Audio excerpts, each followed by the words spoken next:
მშვიდობის საქმიანი დილა, მე გიორგი საკაძე ვარ. Კუშის საღამოს საინტერესო ინფორმაცია და ვიდეო ერთად გავსწელდა.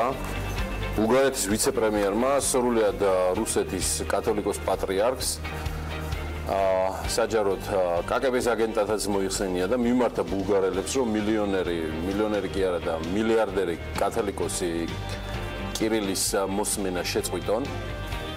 ბულგარეთის მთავრობის ერთ-ერთმა ხელმძღვანელმა ეს რუსეთის პატრიარქის განცხადების კომენტირებისას გააკეთა, რომელშიც ის პატრიარქი კირილი ამბობდა, რომ ბულგარეთი ლიტვამ, უკრაინამ ამ პოლონეთმა კი არა, არამედ რუსეთმა გაათავისუფლა და ეს ბულგარელებმა უნდა დააფასონ. ვიცე-პრემიერი ამბობს, რომ პატრიარქი კირილი ცნობილია როგორც კაკების აგენტი და სიგარეტების მიტროპოლიტი რუსეთში. და მას არ აქვს უფლება მიუთითოს ბულგარელებს რას და როგორ აკეთებენ. ეს ადამიანი არ ჩამოსულა ციდან, ის არც 64-დან გამოსულია და არც იესო ქრისტეს წარმომადგენელია. ის ცნობილია როგორც სიგარეტების მიტროპოლიტი რუსეთში. 1996 წლიდან მან 14 მილიარდი დოლარის არადეკლარირებული სიგარეტები შემოიტანა საპატრიარქოს სახელით, 14 მილიარდი დოლარის უაქციზო თამბაქო და ასევე 4 მილიარდი დოლარის ასევე აურიცხავი ღვინო ეკლესიისათვის. მას აქვს საკუთარი ვერტფრენი, მაჟის 30,000 დოლარიან საათს ატარებს. ვინ არის ის? კითხულობს ბულგარეთის ვიცე-პრემიერი სიმიონოვი. ბულგარეთის ვიცე-პრემიერისთვის ის არ არის მოძღვარი და მით უმეტეს ის არ არის ნამდვილი აღმოსავლეთ ევროპელი მოძღვარი. ის აგენტი მიხაილოვია, მეორე თანრიგის აგენტი საბჭოთა კავშირის კგბ-დან. შეგახსენეთ, რომ ბულგარეთის ვიცე-პრემიერმა სიმიონოვმა კომენტარი გააკეთა რუსეთის პატრიარქის კირილის ვიზიტის შემდეგ ბულგარეთში, სადაც მან მიუთითა ბულგარეთის ხელისუფლებას, რომ მეტად ლოიალურნი იყვნენ იმ ფაქტთან დაკავშირებით, რომ რუსეთი მონაწილეობდა მათ გათავისუფლებაში გაცილებით მეტად, ვიდრე სხვა ქვეყნები. მე ასევე კიდევ ერთ ფაქტს შეგახსენებთ, რომ უკვე რამდენიმე კვირაა, რაც რუსეთი და მის მიერ კონტროლირებადი ცხინვალის რეგიონის ტერიტორიიდან არ ხდება საქართველოს მოქალაქეს არჩილ ტატუნაშვილის ცხედრის გადმოსვენება. საკითხი ვერ საქართველოს პატრიარქის პირადმა მიმართვამ მოაგვარა რუსეთის პატრიარქთან, ოჯახი და სრულიად საქართველოს ელის არჩილის გადმოსვენებას, მისი ორი მეგობრის ოჯახებში მშვიდობით დაბრუნებას ჩვენ გულწრფელად უსამზიბრებთ ტატუნაშვილების ოჯახს. ყველას თქვენ კი ჯანმრთელობას, მშვიდობას და გამძლეობას გისურვებთ.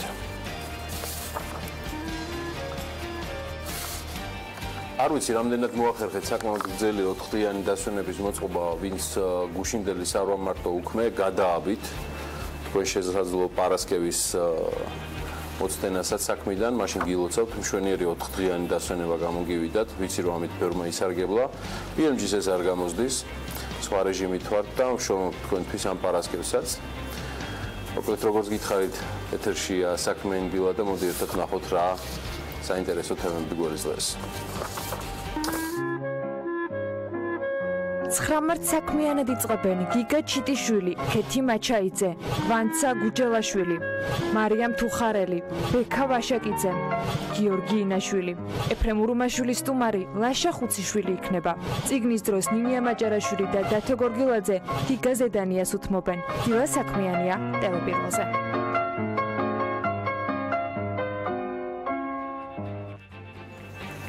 მათ ვინც არისვენებს და დღესაც შრომობს, აგერ შანსი რომ დამშვიდდეს, არ ეკარგებათ ჯავშნები, უკვე აღებული ბილეთები სერ ელტონ ჯონის კონცერტზე მილევაჩი ჰქონდათ გადატანილი, დატვიტა მანაც და გვაუწყა, რომ საქართველოში კონცერტებისთვის ემზადება. ცნობილმა ბრიტანელმა მომღერალმა სოციალურ ქსელ Facebook-ში, ასევე თავის ოფიციალურ ყველა ვებგვერდზე სიზარ პალაში გამართული კონცერტიდან ფოტო განათავსა. ელტონ ჯონის კონცერტები საქართველოში 30 ივნისსა და 1 ივნისს ბლექსი არენაზე გაიმართება. მუსიკოსი წერს, რომ საქართველოში გამგზავრებამდე, სადაც ბლექსი არენაზე მისი ორი შოუა დაგეგმილი, აპრილში ისევ სიზარ პალაში დაბრუნდება. არ ბრუნდება ნამდვილად სულ ადგილას. ისე არც სულ ადგილას ჩამოდის. Forbes-ის ბევრი მილიარდერი Brexit არენაზე მსგავსად სიზარ პალასისა არ დახვდება, მაგრამ ერთი ნამდვილად დახვდება, თან ის ვინც Brexit არენა თავად ააშენა. ამასობაში Forbes-ის 2018 წლის მილიარდერთა განახლებულ სიაში იმდენი სიახლეა, რომ ვერ ველევით და აგერ მორიგი რეიტინგიც 2018 წლის უმდიდრესი ადამიანების რეიტინგში ტექნოლოგიური სფეროს 206 წარმომადგენელია და მათი რაოდენობა წინა წელთან შედარებით 23-ით არის გაზრდილი და მათი ქონება ჯამში ანუ ტექნოლოგიურ მიმართულებით მილიარდერების ტრილიონ 300 მილიარდს აღემატება, რაც 2017 წელთან შედარებით 30%-ით მეტია ტექნოლოგიური სფეროს მილიარდერების 58%-ისთვის გასული წელი სუპერ წარმატებული აღმოჩნდა და მათი ქონება გაიზარდა, ხოლო 13%-ის ქონება არის შემცირებული. ტექნოლოგიური სფეროს მილიარდერებიდან ყველაზე მეტი შეერთებულ შტატებსა და ჩინეთში ცხოვრობს. ამერიკელი ტექ მილიარდერებიდან უმეტესობა კალიფორნიაში ბინადრობს, ჯამში სიაში 79 ამერიკელია, 55 კი მათთაგანი კალიფორნიიდან არის, ტექნოლოგიური სფეროს მილიარდერებიდან 15 ქალბატონია. ტექნოლოგიური სფეროს მილიარდერების 94%-მა ქონება თავად დააგროვა და ის მემკვიდრეობით არ მიუღია. სფეროს რეიტინგის სათავეში, ისევე როგორც პლანეტის უმდიდრესი ადამიანების სიის სათავეში, აქაც ჯეფ ბეზოსია. Amazonis დამფუძნებლის ქონება 112 მილიარდ დოლარს შეადგენს, ბოლო 12 თვეში კომპანიის აქციები 59%-ზე მეტად გაიზარდა, რაც მის დამფუძნებელს მსოფლიოს ყველაზე მდიდარი ადამიანის ტიტული მოუტანა. ბეზოსის ქონება წლიურად 39 მილიარდ 200 მილიონი დოლარით გაიზარდა და ამჯერად Amazonis აქციების 16%-ს ფლობს. ტექნოლოგიური სფეროს მილიარდერებში მეორე ადგილს Microsoft-ის დამფუძნებელი იკავებს. Bill Gates-ი ბოლო 24 წელიწადში მსოფლიოს უმდიდრესი ადამიანი 18 ჯერ გახდა. ამჯერად მისი ქონება 90 მილიარდია. Forbes-ის სიაში Gates-ი პირველად 1988 წელს მოხვდა და მაშინ მისი ქონება მილიარდ 400 მილიონი იყო. ტექნოლოგიური სფეროს მილიარდერებში მესამე ადგილს მარკ ზუკერბერგი იკავებს, რომელიც პლანეტის ყველაზე მდიდარი ადამიანების სიაში მეხუთე ადგილზეა. Facebook-ის დამფუძნებლის ქონება 71 მილიარდს შეადგენს, ბოლო 1 წელში მისი ქონება 15 მილიარდით გაიზარდა, რისი მიზეზით სოციალური ქსელის აქციების 32%-იანი ზრდა გახდა. წლევანდელ რეიტინგს შეემატა რუსი მილიარდერი ანდრეი ანდრეევი, რომელმაც 2006 წელს ბადუ დააარსა. ონლაინ გაცნობის პლატფორმას დღეს 377 მილიონი მომხმარებელი ჰყავს სოფლიოს 190 ქვეყნიდან და სიაშია ასევე პაվել დუროვიც ვკონტაქტეს და ტელეგრამის დამფუძნებელი. თუ გაინტერესებთ გულწრფელად ამასობაში რამდენი უცხოელი სწავლობს საქართველოში და რომელი ქვეყნებიდან არიან ისინი ჩამოსული. შორის ამაშიც შეგიძლიათ Forbes Georgia-ს ანალიტიკა გამოიყენოთ. საქართველოში სულ 10063 უცხოელი სტუდენტი სწავლობს. ბოლო წლებია საქართველოში უცხოელი სტუდენტების რაოდენობა იზრდება. შედარებისთვის 2016-17 სასწავლო წლებში მათი რაოდენობა 8000-მდე იყო. 2015-16 წლებში კი 6653. საქართველოში ყველაზე მეტი უცხოელი სტუდენტები, აი გრაფიკაზე ნათლად არის აღმოჩენილი, ინდოეთიდან გახლავთ და მათი რაოდენობა 3834-ია. აზერბაიჯანიდან საქართველოში 2691 სტუდენტი სწავლობს. საქართველოს უმაღლეს სასწავლებლებში 263 ეგვიპტელი და 821 ერაყელი სტუდენტი ირიცხება. ამასთან 182 სტუდენტი სწავლობს საქართველოში ისრაელიდან, 191 ირანიდან, 224 თურქეთიდან, ხოლო 115 სტუდენტი ბანგლადეშიდან გახლავთ. საგანმანათლებლო პროგრამების მიხედვით უცხოელი სტუდენტების რაოდენობა აი შემდეგნაირად ნაწილდება. მათი პრიორიტეტებია ჯანდაცვა და სოციალური უზრუნველყოფა. მასზე მოდის უცხოელების 7000-ზე მეტი, 7100 სტუდენტი, ჰუმანიტარული მეცნიერებები და ხელოვნება 192, სოციალური მეცნიერებები, ბიზნესი და სამართალი 2186. ზოგადად მეცნიერების მიმართულებით 271, აი საინჟინრო დამამუშავებელი და სამშენებლო დარგების მიმართულებით ინტერესი 183 სტუდენტმა გამოთქვა. ამის გარდა ისევ განათლების თემას რომ მივყვეთ, პროგრამა ჩემი პირველი კომპიუტერის ფარგლებში სახელმწიფო 55,000 კომპიუტერს შეიძენს. სახელმწიფო საგანმანათლებლო და სამეცნიერო ინფრასტრუქტურის განვითარების სააგენტომ შესყიდვაზე ტენდერი გამოაცხადა და წინასწარი შეფასებით ეგრეთ წოდებული ლეპტოპების შეძენაზე 23 მილიონ ლარამდე უნდა დაიხარჯოს. შემწყიდველის პირობით გამარჯვებულმა 12,000 ცალი კომპიუტერი ხელშეკრულების გაფორმებიდან 10 მაისის ჩათვლით 53,050 ცალი ხელშეკრულების გაფორმებიდან 10 ივლისის ჩათვლით უნდა მიაწოდოს. კომპიუტერებზე ცხადია, ესეც ამონარიდია, ასევე უნდა ვრცელდებოდეს მინიმუმ ერთწლიანი გარანტია, რა პერიოდშიც მომწოდებელი ვალდებული იქნება წუნდებული ნივთი საკუთარი ხარჯით შეცვალოს. სატენდერო წინადადების წარდგენა დაინტერესებულმა კომპანიებმა 16 მარტიდან უნდა დაიწყონ. ნახოთ, ვინ გახდება ამ ტენდერის გამარჯვებული, როგორც წესი, განათლების სამინისტროს ტენდერებს ყოველთვის მოყვება ხმაურიანი განცხადებები. საინტერესოა ამჯერად ვინ გაიმარჯვებს წლევანდელ ტენდერში კომპიუტერებზე.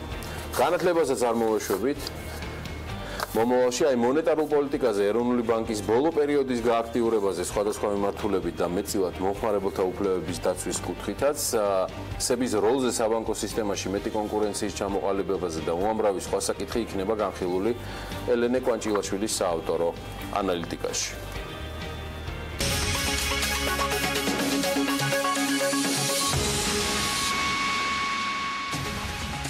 ეს ანალიტიკა პარასკევს შუადღეს და გვიან საღამოს TV პირველზე. ქვეყნის მთავარი ბანკირი კობა გვენეტაძე ეროვნული ბანკის პრეზიდენტის პოსტზე გატარებულ 2 წელს ექსკლუზიურად ანალიტიკის მაყურებლისთვის აჯამებს. მთავარი მიღწევა, გამოწვევა და რეგულაციები, რომელთა მეშვეობითაც ეროვნული ბანკის ზედამხედველობის ფუნქცია მნიშვნელოვნად ფართოვდება. თითქმის 2-ჯერ მეტი ექიმი და თითქმის ამდენჯერმე ნაკლები ექთანი საშუალო ევროპულ ქვეყანასთან შედარებით ძვირადღირებული ადამიანური რესურსი, რომელიც ჯანდაცვის მომსახურებას მნიშვნელოვნად აძვირებს, პროდუქტიულობას კი ვერ უზრუნველყოფს. ჯანდაცვის ეკონომიკა ანალიტიკაში და საერთაშორისო ფონდ კურაციოს პრეზიდენტი გიორგი გოცაძე პირდაპირ ხაზზე. რა არის ბოლო საცხობისი და რა ინიციატივას ამუშავებს სპეციალური სამუშაო ჯგუფი. თელარა გელანტია გაგვარკვევს კანონ პროექტის დეტალებში, რომლის ინიციატორიც პარლამენტში პატრიოტთა ალიანსია. 3-ზე და 22 საათსა და 45 წუთზე. ყველაფერი, რასაც გავლენა აქვს ბიზნეს გარემოზე. ანალიტიკაში ელენე კვანჭილაშვილთან ერთად.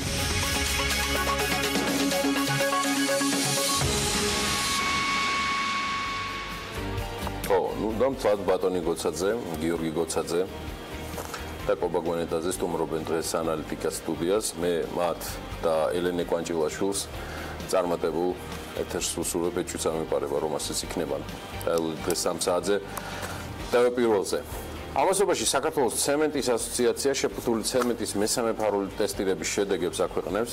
გუშინ დეტალურად ისაუბრა ჩვენთან ეთერში ასოციაციის მესვეორმა და ხელმძღვანელმა პორაძიანკომ. საქართველოს ცემენტის ასოციაციის ინიციატივით 2017 წელს ღია ბაზარზე ხელმისაწვდომი შეფუთული ცემენტის 3 ფარული ტესტირება ჩატარდა და ტესტირების შედეგების მიხედვით დეკემბერში შეძენილი 25 ნიმუშიდან 14-მა საერთოდ ვერ გაიარა ტესტი, ხოლო 3-მა ზღვას თითქმის მიაღწია. ასოციაცია თავს იკავებს დაასახელოს კომპანიები, რომელთა ტესტირება ვერც ერთ ეტაპზე და კომპონენტში ვერ გაიარეს თუ დააკმაყოფილებს, თუმცა ასახელებს 2 კომპანიას, ჰაიდელბერგს და კავკასცემენტს, რომლებიც სტაბილურად აკმაყოფილებენ ტესტირების შედეგებს და ასევე საერთაშორისო სტანდარტებს. პოლარადიანკომ გუშინ საქმიანი დილის ეთერში ექსკლუზიურად გაგვაგდო მესამე კომპანია, რომელიც შედარებით ახალი მოთამაშეა, თუმცა ასევე სრულად აკმაყოფილებს ტესტირების შედეგებს და შესაბამის სტანდარტებს. ეს ლაფარშ ცემენტია, უმსხვილესი ფრანგული კონგლომერატის შვილობილი, ასე რომ დასკვნა ჩვენ რომ უნდა გავაკეთოთ და შესაბამისად უნდა ვიყოთ მეტად ყურადღებიანები, ვიცოდეთ რითი ვაშენებთ, ხოლო მთავრობამ და მხედრობამ უნდა მიხედოს არალეგალებს, რომლებიც გარდა იმისა, რომ აფუჭებენ ლეგალურ ბაზარს, ნელი ამოქმედების ნაღმებს დებენ უხარისხო ცემენტის გავრცელებით, სრულიად უპასუხისმგებლო და აღვირახსნელი ბიზნესები. ასე ვიტყოდი, მე დარწმუნებული ვარ და იმედი მაქვს, რომ ამ მიმართულებას ყურადღება მიეცემა ასოციაციის ოფიციალური განაცხადის გვალობაზე. მე ასევე დიდი იმედი მაქვს, რომ ამ სამეულს მალე კიდევ ერთი მოთამაშე შეუერთდება. მოთამაშე გახლავთ და მით უმეტეს მასთან დაკავშირებით დამაიმედებელი ინფორმაციები ვრცელდება და ამ ინფორმაციას BMG ავრცელებს. ერთწლიანი პაუზის შემდეგ სენაკში ცემენტის ქარხნის მშენებლობა დაახლოებით 1 თვის ვადაში განახლდება. ამის შესახებ BMG-ს ქართული სამშენებლო მასალების კომპანიის ხელმძღვანელმა მინდია გუმბარიძემ მოამბო. მის ინფორმაციით სენაკში 120 მილიონიანი ცემენტის ქარხნის პროექტში ცვლილებები შედის, რამაც დაახლოებით 7-8 თვიანი პერიოდი წაიღო. ტექნიკურად შეიცვალა პროექტში კომპონენტები, რომელიც დანადგარის სადუნდან განთავსებული იყო, ადგილმდებარეობა, ლოკაციები ტექნიკისა, ამას დაერთო ახალი გეოლოგიური კვლევები, რის გამოც გავიდა შესაბამისი პერიოდი, აცხადებს მინდია გუმბარიძე. მისი თქმით, პროექტის დასრულება დასკვნის ფაზაშია, ხოლო კარიერზე გზის მიყვანის სამუშაოები გასულ წელს დასრულდა. სენაკში 120 მილიონი დოლარის ღირებულების ცემენტის ქარხნის პროექტი ერთ წელზე მეტი არად შეჩერებულია. პროექტის ერთ-ერთი ინვესტორი ცეზარ ჩოჩელი საქმის კურსს ჯერ კიდევ გასული წლის მარტში უცხადებდა, რომ პროექტში გარკვეული ცვლილებები შევიდოდა, რის გამოც ქარხნის მშენებლობა დეკემბრიდან დაპაუზებული გახლდათ. და კიდევ 2018 წლის იანვარში გადაზიდული ტვირთების რაოდენობა 2.700.000 ტონა შეადგინა. თებერვალში საქართველოში 59,000 ტონა ხორბლის იმპორტი განხორციელდა. აჭარის ტურიზმის დეპარტამენტის ტურისტული პროდუქტების განვითარების სააგენტო მაღალმთიან აჭარაში ახალი ტურისტული მარშრუტების მარკირებისა და არსებულის განვითარებას გეგმავს. მე მივესალმები ანა ვაპიაშვილს, აქ უკვე შესავალი და პროლოგი ბიზნესსა და ეკონომიკაზე ახალ ამბებს ნამდვილად აღარ სჭირდება. სწორედ ანაც აგიდნენ ტრადიციულად ჩვენი სიახლეების სკოლაში, რომელიც მეტწილად BMG-ის ინფორმაციებზეა დაფუძნებული. ანა დილამშვიდობის, წარმატებული პარასკევი. ასევე წარმატებული პარასკევი და რა თქმა უნდა ბედნიერი უქმები წინ ჩვენს მოყურებლებს, თუმცა ჯერდროა რომ საქმიანი გავატაროთ ისე და რა თქმა უნდა საინტერესო ინფორმაციები დავიწყოთ ბიზნეს სიახლეები. მიუხედავად იმისა, რომ 8 მარტი დასვენების დღე იყო და ყველა მარჩეულებრივად შეერგო, BMG-მ მაინც ძალიან ბევრი საინტერესო ამბავი შემოგთავაზა და რამდენიმე წამში გაგასწრებთ.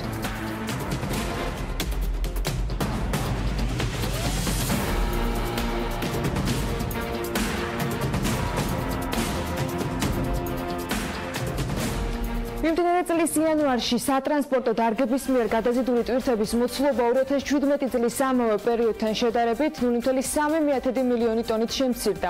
2018 წლის იანვარში გადაზიდული ტვირთების რაოდენობა 2.700.000 ტონა შეადგინა, მაშინ როცა 2017 წლის მონაცემებით 3 მილიონი ტონა იყო. სატრანსპორტო დარგების მიერ გადაყვანილი მგზავრების რაოდენობა კი წინა წელთან შედარებით 0.6 მილიონი მგზავრით გაიზარდა. კერძოდ, მიმდინარე წლის საანგარიშო პერიოდში 25.800.000 მგზავრის გადაყვანა მოხდა. 2017 წლის იანვარში კი ეს მაჩვენებელი 25.200.000 იყო.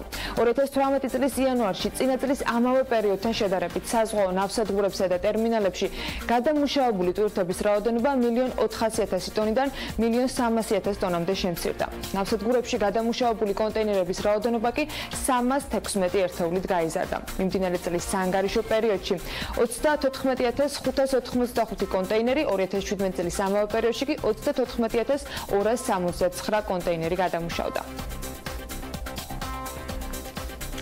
საქართველოდან ფქვილის ექსპორტი თებერვალში მხოლოდ ერახში განხორციელდა. სტატისტიკური მონაცემების მიხედვით მთელი თვის განმავლობაში ექსპორტირებულია ქვეყნიდან მხოლოდ 240 ტონა ფქვილი. თანხმობრივ მაჩვენებლებში სულ ექსპორტირებულია 67.440 დოლარის.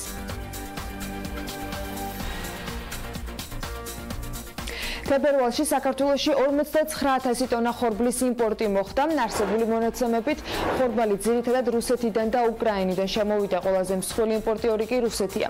სტატისტიკური მონაცემები გვიჩვენებს, რომ იმპორტირებული სრული რაოდენობიდან 265 ტონა ხორბალი შემოვიდა, მხოლოდ უკრაინიდან 1 ტონა ხორბლის ფასი კი 195.208 დოლარის ფარგლებში მერყეობდა. სტეფანწმინდის რაიონში მდინარე თერგზე საავტომობილო ხიდის საპროექტო და სამშენებლო სამუშაოების შესწავლის მიზნით ტენდერია გამოცხადებული. პროექტი მუნიციპალიტეტმა 2.700.000 ლარად შეაფასა და მასზე ელექტრონული ტენდერის ჩატარება გადაწყვეტა.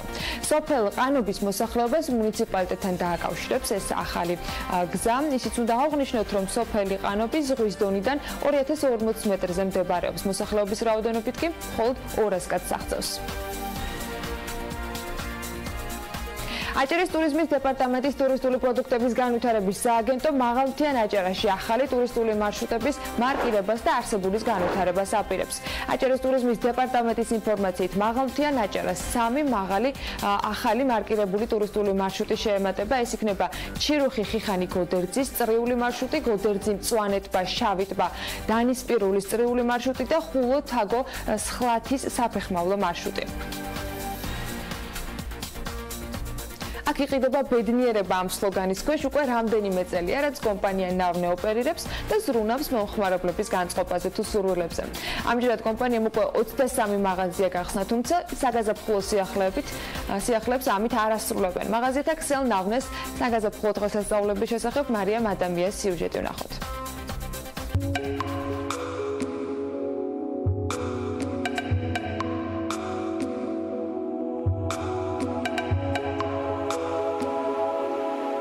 აუთლეტების ქსელმა ნავნემ საგაზაფხულო დღესასწაულები უკვე დაიწყო. პარალელურად კომპანია ბაზარზე პოზიციონირებას უფრო აქტიური ნაბიჯებით განაგრძობს და რიგით 23 მაღაზიას ხსნის, რომელიც მასშტაბებით ყველაზე დიდია. რაც საშუალებას იძლევა, რომ მაღაზიაში მუდმივად განახლებადი, უახლესი და რაც მთავარია სრული კოლექციები იყოს წარდგენილი. გახსნის ცერემონიალი ქალთა საერთაშორისო დღეს დაიგეგმა და ამოქმედდა სპეციალური ფასდაკლება პროდუქციაზე. გარდა ამისა, რამდენიმე დღით ადრე ქალაქში სპეციალური ვაუჩერები დარიგდა, რომლის ფარგლებშიც ახალ ფილიალში დამატებითი ფასდაკლებებით სარგებლობის საშუალება იყო. ნავნე ყოველთვის ცდილობს ხოლმე ახალი ფილიალის გახსნასთან დაკავშირებით განსაკუთრებით სხვადასხვა სიურპრიზის შესთავაზებას მომხმარებელს. გაზაფხულის დღეები იქნება გამორჩეული, მინდა წინასწარ დავაანონსო. ჩვენ ვგეგმავთ სხვადასხვა ტიპის ფასდაკლებებს. გარდა ამისა, ჩვენ მიმდინარე ფასდაკლება გვაქვს ტანსაცმელსა და ფეხსაცმლის სრულ კოლექციაზე, რომელიც შეეხება ნავნეს ყველა ფილიალს, გარდა სანდროეულის 7A-ში გახსნილ ახალ ფილიალისა. იმიტომ რომ აქ უკვე ისედაც მოქმედი ფასდაკლებები ვრცელდება.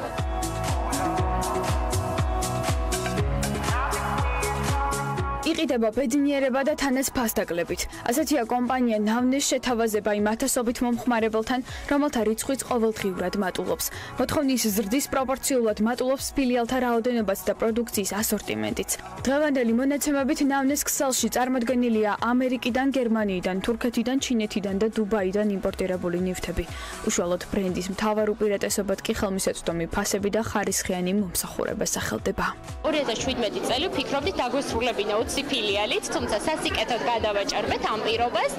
დღეს უკვე გვაქვს 23 ფილიალის გახსნა. სამომავლოდ ნავნე მომხმარებელს პირდება უამრავ სიურპრიზს.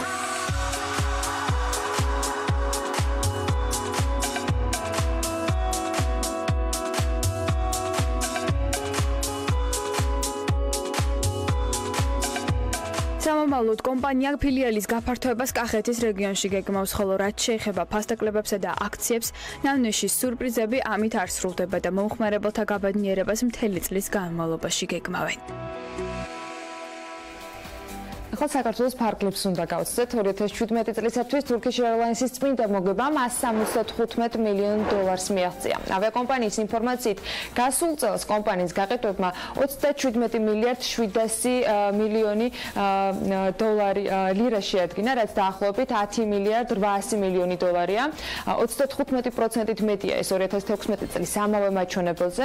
2017-ში Turkish Airlines-ი ჯამში მოემსახურა 68 მილიონ 600,000 მგზავრს. დატვირთულების კოეფიციენტმა კი 79.1% შეადგინა, რაც წინა წლის მონაცემებთან შედარებით 4.7%-ით გაზრდილი მაჩვენებელია. უკრაინის პრემიერ-მინისტრის ინფორმაციით გაზპრომის 4 კომპანიის ქონება დააპატიმრეს. მან რუსული გაზეთის გიგანტს უკრაინის სასამართლოსა და სტოკჰოლმის არბიტრაჟის მოთხოვნების დაკმაყოფილებისკენ მოუწოდა. ხელისუფლებამ გაზპრომის ქონების დაპატიმრება მას შემდეგ დაიწყო, რაც ის ქვეყნის ანტიმონოპოლიური კანონმდებლობის დარღვევაში ამხილეს. აქტივების დაპატიმრება საჯერიმო თანხების ამოღებას ემსახურება, რომლის გადახდაზეც გაზპრომი უარს ამბობს. უკრაინის ანტიმონოპოლიურმა კომიტეტმა გაზპრომი მონოპოლიური მდგომარეობის ბოროტად გამოყენებაში დამნაშავად 2016 წელს ცნოდა 86 მილიარდი გრივნის მოცულობის ჯარიმა დააკისრა. ევროსაბჭოს თავმჯდომარემ დონალდ ტუსკმა დიდ ბრიტანეთთან ბრექსიტის შემდეგ სამომავლო ეკონომიკური ურთიერთობებისას ყველა სექტორში ნულოვანი ტარიფით ვაჭრობის შესახებ განაცხადა.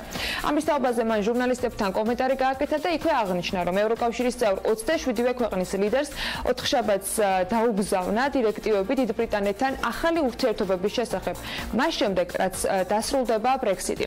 როგორც მან ლუქსემბურგში გამართულ პრესკონფერენციაზე აღნიშნა, ქვეყნებს შორის სამომავლო სავაჭრო ურთიერთობები უნდა ეფუძნებოდეს თავისუფალი ვაჭრობის პრინციპებს. როგორც მოსაუძნელია, მისი წინადადება მიღებული იქნება 22-23 მარტს დაგეგმილ ევროკავშირის სამიტზე. სამხრეთ კორეა ახალი სმარტ ქალაქის სონდგოს მშენებლობას განაგრძობს, სადაც ორიენტირა ტექნოლოგიები და გამწვანება იქნება აღებული. ქალაქის მშენებლობა 2002 წელს დაიწყო და 20-ში უნდა დასრულდეს. ღირებულება $35 მილიარდ აჭარბებს. ქალაქი ყვითელი ზღვის სანაპიროზე შენდება და მისი ფართობი 9.3 კვადრატული კილომეტრია. სინდგოში საზოგადოებრივ და ეკოლოგიურ ტრანსპორტს პრიორიტეტი მიენიჭება. შიდაწვისძრავიანი ავტომობილები რეგულაციებთან ერთად საჭიროების არქონის გამო საერთოდ შეიზღუდება. ქალაქი ისია დაგეგმილი ჯამში, რომ სკოლებიდან, სავაჭრო ცენტრებიდან, ოფისებიდან და საავადმყოფოებიდან საცხოვრებელი ბინები სულ რაღაც 12 წუთის სავალზე იქნება დაშორებული. Facebook-ის ხმოვანი სისტემა ინდოეთში სატესტო რეჟიმში მუშაობს. იდეის ავტორები ხმოვან სისტემას ტექსტურთან შედარებით უფრო ემოციურად, მარტივად აღსაქმელად მიიჩნევენ. Facebook-ში იმედოვნებენ, რომ ცვლილებების შემდეგ მომხმარებელთა აქტივობა გაიზრდება და ისინი უფრო მეტ უნიკალურ მასალას გააზიარებენ. კლავიატურის ბარიერის მოხსნა კი მათ ამ საქმეში დაეხმარებათ. ნომერ პირველი სოციალური ქსელი წლების განმავლობაში იბრძოდა, რომ მომხმარებელებს ექსკლუზიური მასალა ჰქონოდეთ. ორიგინალური კონტენტის წილი კი 2015 წლის შემდეგ 21% შემცირებულია. ინფორმაციის ნაწილი გადავიდა Instagram-ზე, რომელიც ასევე Facebook-ის საკუთრებაა, მაგრამ ნაწილი კონკურენტმა სოციალურმა ქსელებმა დაისაკუთრეს. კანადური კომპანია BlackBerry, რომელიც smartphone-ების წარმოებით არის დაკავებული ტექნოლოგიების მოპარვის გამო, Facebook-ის კუთვნილ WhatsApp-ს და Instagram-ს სასამართლოში უჩივის. სარჩელი საფუძველი ინტელექტუალური საკუთრების უფლების ხელყოფაა, რადგან Facebook-მა Messenger-ი შექმნისას BlackBerry-ის ტექნოლოგია გამოიყენა და კანადური კომპანიის პატენტი უგულებელყო. საქართველოსთან კავშირი არ აქვს, მაგრამ დასაქმების თემაზე ძალიან მოკლე რეიტინგი უნდა გაგიზიაროთ. ვებგვერდი Nestpeak-ის ექსპერტები ახალგაზრდების ცხოვრებისათვის საუკეთესო ქალაქებს ასახელებენ. კომპანიამ 100 ქალაქის მონაცემები რამდენიმე კრიტერიუმით დაახარისხა. დასაქმების ხელმისაწვდომობის, ცხოვრების ხარისხის, ღიაობის, შემწყნარებლობისა და გართობის შესაძლებლობების გათვალისწინებით ვებგვერდმა 30 წლამდე ახალგაზრდებისათვის საცხოვრებლად იდეალური ადგილების ჩამონათვალი ამ კრიტერიუმებით შეადგინა. Nestpeak-ის რეიტინგში სულ 13 ქალაქია. მათი უმრავლესობა ევროპულია, 5 კი ჩრდილოეთ ამერიკაში მდებარეობს. მოკლედ, 30 წლამდე ახალგაზრდებისათვის საუკეთესო საცხოვრებელი ქალაქების ჩამონათვალი ასე გამოიყურება: ბერლინი გერმანიიდან, მონრეალი კანადიდან, ლონდონი დიდი ბრიტანეთი, ამსტერდამი ნიდერლანდებიდან, ტორონტო ასევე კანადიდან და ვანკუვერიც კანადიდან. ბარსელონა ესპანეთიდან, ნიუ-იორკი ამერიკის შეერთებული შტატების წარმოადგენს, კიოლნი ისევ გერმანია, მანჩესტერი დიდი ბრიტანეთი, ჰამბურგი ისევ გერმანია და ბრისტოლი დიდი ბრიტანეთი. მე-13 ადგილზე, რაც არ უნდა გასაკვირი იყოს, სან-ფრანცისკოა ამერიკის შეერთებული შტატებიდან. სულ ცოტა ხნის წინ გაზეთი ივერიის პირველ ნომერს 141 წელი შეუსრულდა. გაზეთი 1877 წლის 3 მარტს გამოჩნდა, რომელიც ჯავახიშვილის 7 ნომერში მდებარე 6 ხელაძის სტამბაში დაიბეჭდა. საქმიანი დილის გადამღებ ჯგუფს მნიშვნელოვანი თარიღი, რა თქმა უნდა, არ გამორჩებოდა და ამ ადგილს მრავალი წლის შემდეგ ვესტუმრეთ. ისტორიულ თარიღზე და ანუკა ჯოხაძე უფრო კონკრეტულად მოგვიყვება და რა თქმა უნდა, სიუჟეტის დეტალებსაც გაგვიზიარებს ანუკა დილამშვიდობის. დილამშვიდობის ანა, გაზეთი ივერიისთვის გამიმარტი მართლაც რომ ისტორიული თარიღია, სწორედ ამიტომ გადავწყვეტეთ იმ ადგილზე მისულიყავით, სადაც დაახლოებით საუკუნე ნახევრის წინ ივერია ილია ჭავჭავაძის რედაქტორობით გამოიცა. ამბავი პოზიტიური სიახლით მინდა დავიწყო. წლების შემდეგ თბილისის მუზეუმების გაერთიანების გადაწყვეტილებით და ორგანიზებით ილიას სახლის სარდაფში მდებარე სტამბა პირველ სახეს დაიბრუნებს. სარემონტო სამუშაოები აქტიურ რეჟიმში ახლაც მიმდინარეობს და ამ პროცესში დასაქმებულები აღმოჩენების მომსწრენიც კი გახდნენ. რამდენიმე ოთახში წლების წინ განმავლობაში დამალული ილიას დროინდელი ბუხარი, შპალერი და სხვა საოჯახო ნივთებიც კი იპოვეს. ვიდრე რესტავრაცია დასრულდება, საქმიანი დილა ერთგულ მაყურებელს ზუსტად იმ ადგილზე მიიყვანს, სადაც ილიასა და მისი თანამედროვეობის მუშაობის შედეგად გაზეთი ივერია იბეჭდებოდა.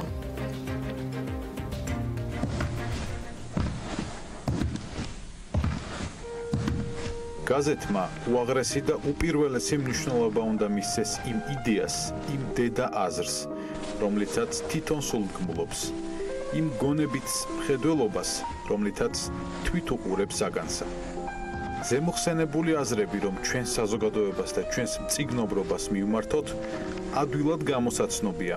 რა გზა უნდა ამოირჩიოს ჩვენმა ჟურნალმა თუ გაზეთმა.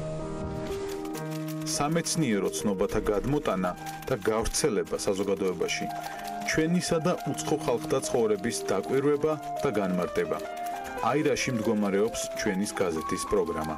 დრომ გამოაჩინოს, რამოდენად შევძლებთ იმ საქმეს, რომლის კისრადაღება ჩვენ დღეს გავბედეთ.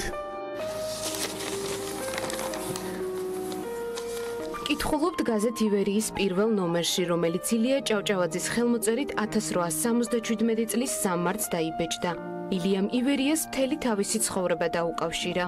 ეს არის ის ისტორიული ადგილი, სადაც განთავსებული იყო ივერიის ცნობილი სტამბა და გარდა ივერიისა, ეს არის ძალიან მნიშვნელოვანი ივერიასთან ერთად ქართული კულტურის ისტორიაში, რადგან ეს არის სტამბა, ხელაძის სტამბა, რომელსაც გარდა ივერიის ცნობილი ნომრებისა და ცნობილი ტირაჟების ბეჭდვისა, სხვა მნიშვნელოვანი საქმეებიც აქვს ქართული გამომცემლობისა და წიგნიერების ისტორიაში. აქაურობის რეაბილიტაცია სრული წესით მიმდინარეობს და მნიშვნელოვანია სხვადასხვა კომპონენტის თვალსაზრისით. სტამბაში უნდა დაბრუნდეს ზუსტად ის მთავარი ისტორია, რომელიც ამ სახლს და ილიას ეპოქას უკავშირდება.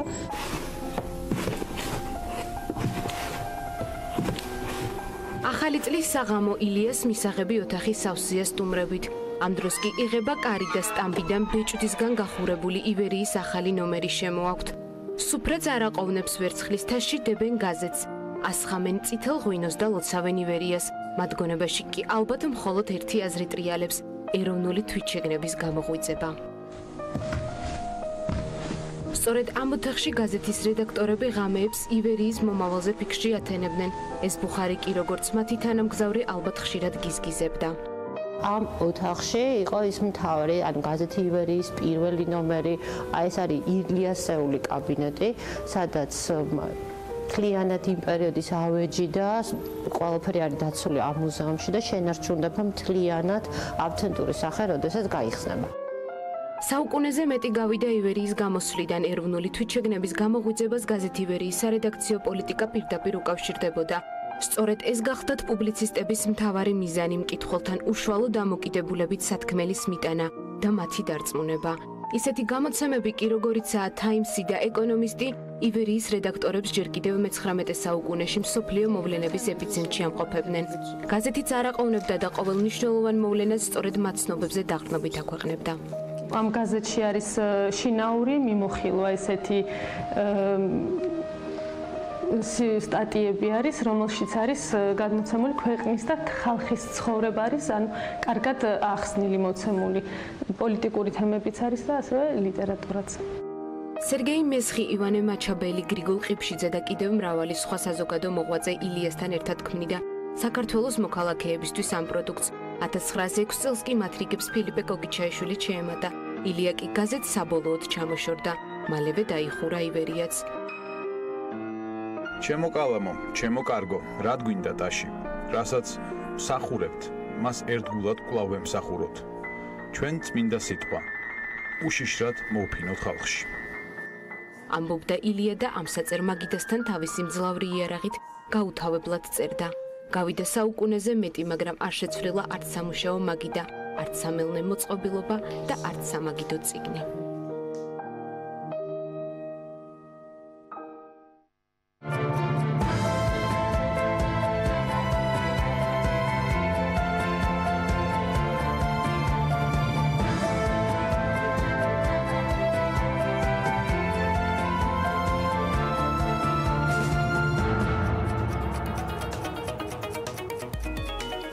8 მარტი დასვენების დღე იყო, ამიტომ სავალუტო ბაზარზე განსაკუთრებული ცვლილებები კი არა და საერთოდ არ დაფიქსირებულა ოფიციალურად. შესაბამისად, მხოლოდ ერთ განმარტებას გაგაცნობთ ეროვნული ბანკისგან. ბანკში ამბობენ, რომ სავალდებულო რეზერვების განთავსების შემცირება სეზონურად სავალუტო დეპოზიტების შემცირების გამო ხდება. რასაც საგარეო ვალის მომსახურება და ასევე სავალუტო ხარჯები დაემატა, აი ზამონარიდიც რეზერვების მოცულობას გააჩნია მერყეობა და ყოველთვიური ცვლილება არ არის ინფორმატიული. გაცხადებენ ეროვნულ ბანკში. თებერვალში საერთაშორისო რეზერვების მოცულობა $3 მილიარდ გადააჭარბა. უпростоრად $3 მილიარდ 23 მილიონი დოლარი გახლავთ, რაც 46,900,000 ნაკლებია წინა თვესთან შედარებით, თუმცა ჯამურად 242 მილიონით მეტია წინა წლის ანალოგიურ პერიოდთან შედარებით. გაცილებით ხილულია ამ შემთხვევაში და 8 მარტი არ მოქმედებს გარემოს ეროვნულ სააგენტოზე და მათ პროგნოზებზე. ამინდის პროგნოზს ანა გაგვაცნობს, ანას კიდევ ერთხელ მივესალმები. კიდევ ერთხელ მოგესალმები გიორგი. პირიქით გარემოს ეროვნული სააგენტო დღეს პირდაპირ ეთერში ჩემოგვერდება და იმ კითხვებზე გაგცემს პასუხს, რამდენად შეესაბამება სიმართლეს მოლოდინები, რომელიც დღევანდელ და ხვალინდელ დღესთან დაკავშირებით არსებობს, რომ შესაძლოა დედაქალაქში განსაკუთრებით ძლიერი ქარიშხალი იყოს. მოკლედ ამ კითხვებზე პასუხი აუცილებლად გვეცოდინება ნინი ლონგურაშვილთან ერთად უკვე ბიზნეს სიახლეების მეორე ნაწილის შემდეგ იქამდე რა ხდება დღეს საქართველოში. როგორც ისინი გვატყობინებენ, ამინდი განპირობებული იქნება შავი ზღვის ჩრდილო-დასავლეთიდან შემომავალი ცივი და სამხრეთიდან გავრცელებული შედარებით თბილი ჰაერის მასების ურთიერთქმედებით. მოსაოდნელია დრო გამოშვებით ღრუბლიანობის მომატება, უმეტეს რაიონში იწვიმებს და მაღალმთაში მოთოვს კიდეც, ზოგან ძლიერადაც და იქნება ქარბუქი. იქროლებს დასავლეთის ძლიერი ქარით. სოხუმში წვიმა და 10 გრადუსი იქნება, ბათუმში 13 გრადუსი წვიმასთან ერთად, ქობულეთში 12 გრადუსი, ისევე როგორც ფოთში და ყველა შემთხვევაში აქაც წვიმა. ქუთაისში 13 გრადუსი ამოსაოდნელი, ზუგდიდში 11, ოზურგეთში 12, ონში 9, გორში 10, ცხინვალში 9, მარნეულში 13 და რუსთავში 13 გრადუსი და ყველგან წვიმს. ახალციხეში წვიმს და 10 გრადუსი იქნება მაქსიმალური ტემპერატურა, ბორჯომშიც 10 გრადუსი და წვიმა ნავარაუდები. აი ბაკურიანში მოთოვს და აქ 4 გრადუსი იქნება დღის განმავლობაში მაქსიმუმ ტემპერატურა. ახალქალაქშიც თოვლია მოსაოდნელი, ისე როგორც სტეფანწმინდაში და შესაბამისად 3 და 2 გრადუსი დაფიქსირდება მაქსიმუმ ამ ქალაქებში. თელავში იწვიმებს და 12 გრადუსი ამოსაოდნელი.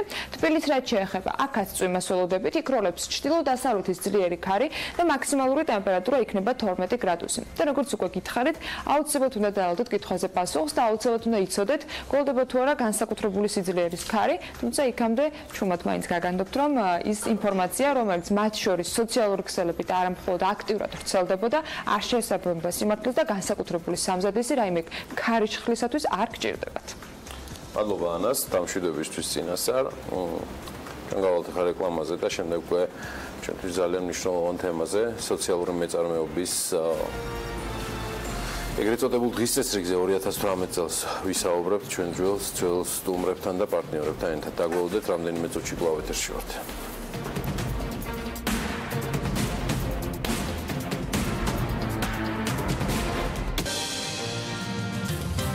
სოციალური მეწარმეობის მხარდასაჭერად 2018-ის ფარგლებში საქართველოს მასშტაბით დაინტერესებული სტუდენტებისათვის სემინარების ციკლი დაიწყო. კონკურსი საქართველოს სტრატეგიული კვლევების და განვითარების ცენტრის მიერ ევროკავშირის დაფინანსებით მიმდინარე პროექტების ფარგლებში იმართება, რომლის მიზანიც ახალგაზრდებში სოციალური მეწარმეობის კონცეფციის პოპულარიზაცია და სტუდენტების სოციალური მეწარმეობის განვითარების პროცესში აქტიური ჩართვაა. როგორ იქნება წელს კონკურსი, რა სიახლეებს ველოდებით, რა სიახლეები აქვთ უკვე მომზადებული, ამას ჩვენი სტუმრები გვეტყვიან. გიგა ჩიტიშვილი, სოციალური მეწარმეობის ახალგაზრდული პროგრამის ხელმძღვანელი სტრატეგიული კვლევების და განვითარების ცენტრში და ქეთი მაჩაიძე, სტუდენტური კონკურსის 2017-ის გამარჯვებული, ასევე გუნდის ლიდერი არიან საქმიანი სტუდიაში. მოგესალმებით, მადლობა სტუდიაში მოსვლისთვის.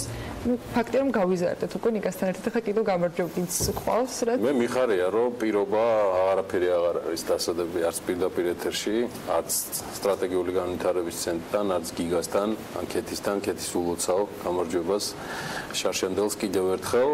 მიხარია რომ ჩვენ ამ ყველაფრის ნაწილი ვართ. და ეს ყველაფერი უკვე ბუნებრივად ხდება. და უკვე მეორედ 2018-ის ნაწილშიც. მოგესალმებით კიდევ ერთხელ. რა ხდება 2018-ში, რა სიახლეები გაქვთ, რას გეგმავთ და როგორც ვიცი უკვე შედგა რამდენიმე შეხვედრა და კიდევ აპირებთ ამ შეხვედრების გაგრძელებას. სად იყავით და როგორი არის ეხლანდელი შტაბ-ეჭდილება, როგორ იღებენ ახალგაზრდები, მithumetes უკვე აქვთ ინფორმაცია წარსულიდან გამომდინარე. პირველ ყოვლისა, მოგესალმებით კიდევ ერთხელ, მადლობა მინდა გადაგიხადოთ მოწვევისთვის, კიდევ ერთხელ თემით დაინტერესებისათვის და ჩვენთან მუდმივი პარტნიორობისათვის. სტუდენტური კონკურსი წელს მინდა თქვა, რომ საქართველოს პრეზიდენტის პატრონაჟით მიმდინარეობს, რაც არის ერთ-ერთი ყველაზე დიდი სიახლე კონკურსის ისტორიაში. კონკურსი უკვე დაიწყო და 13 მარტამდე გრძელდება რეგისტრაციის პროცესი და 13 მარტის ჩათვლით ჩვენ ჩავდივართ სხვადასხვა ქალაქებში, მათ შორის ვიყავით ფოთში, სადაც ზუგდიდიდან და ქუთაისიდან დაესწრენ ახალგაზრდების სემინარს ბათუმში, თბილისში და დღეს კიდევ ერთი სემინარი გვაქვს თბილისში, იმისათვის რომ სტუდენტებს მივაწოდოთ მაქსიმალურად მეტი ინფორმაცია სოციალური მეწარმეობის და კონკურსის შესახებ. განსაკუთრებით მინდა აღნიშნო, წელს ძალიან გაიზარდა დაინტერესებულ სტუდენტთა რაოდენობა, კონკურსში ჩართვის სურვილთა რაოდენობა და დაახლოებით უკვე 400-მდე სტუდენტი უკვე ჩაერთო სემინარებში და ველოდებით, რომ დარეგისტრირებულთა რაოდენობაც იქნება საკმაოდ მაღალი, რომელიც 13 მარტს გახდება ჩვენთვის ცნობილი. მოდით, სანამ ასე კონკრეტულ ქალაქებში ჩავხვალთ და სანამ 13 მარტი მოგვიახლოვდება, საქართველოს მასშტაბით ყველას ერთიან გაუზიაროთ ის წესები და ის პერსპექტივა, რომელიც ამ კონკურსის ფარგლებში მათ ექნება თუ კი 13 მარტამდე მოახერხებენ დარეგისტრირებას და პროექტების წარდგენას.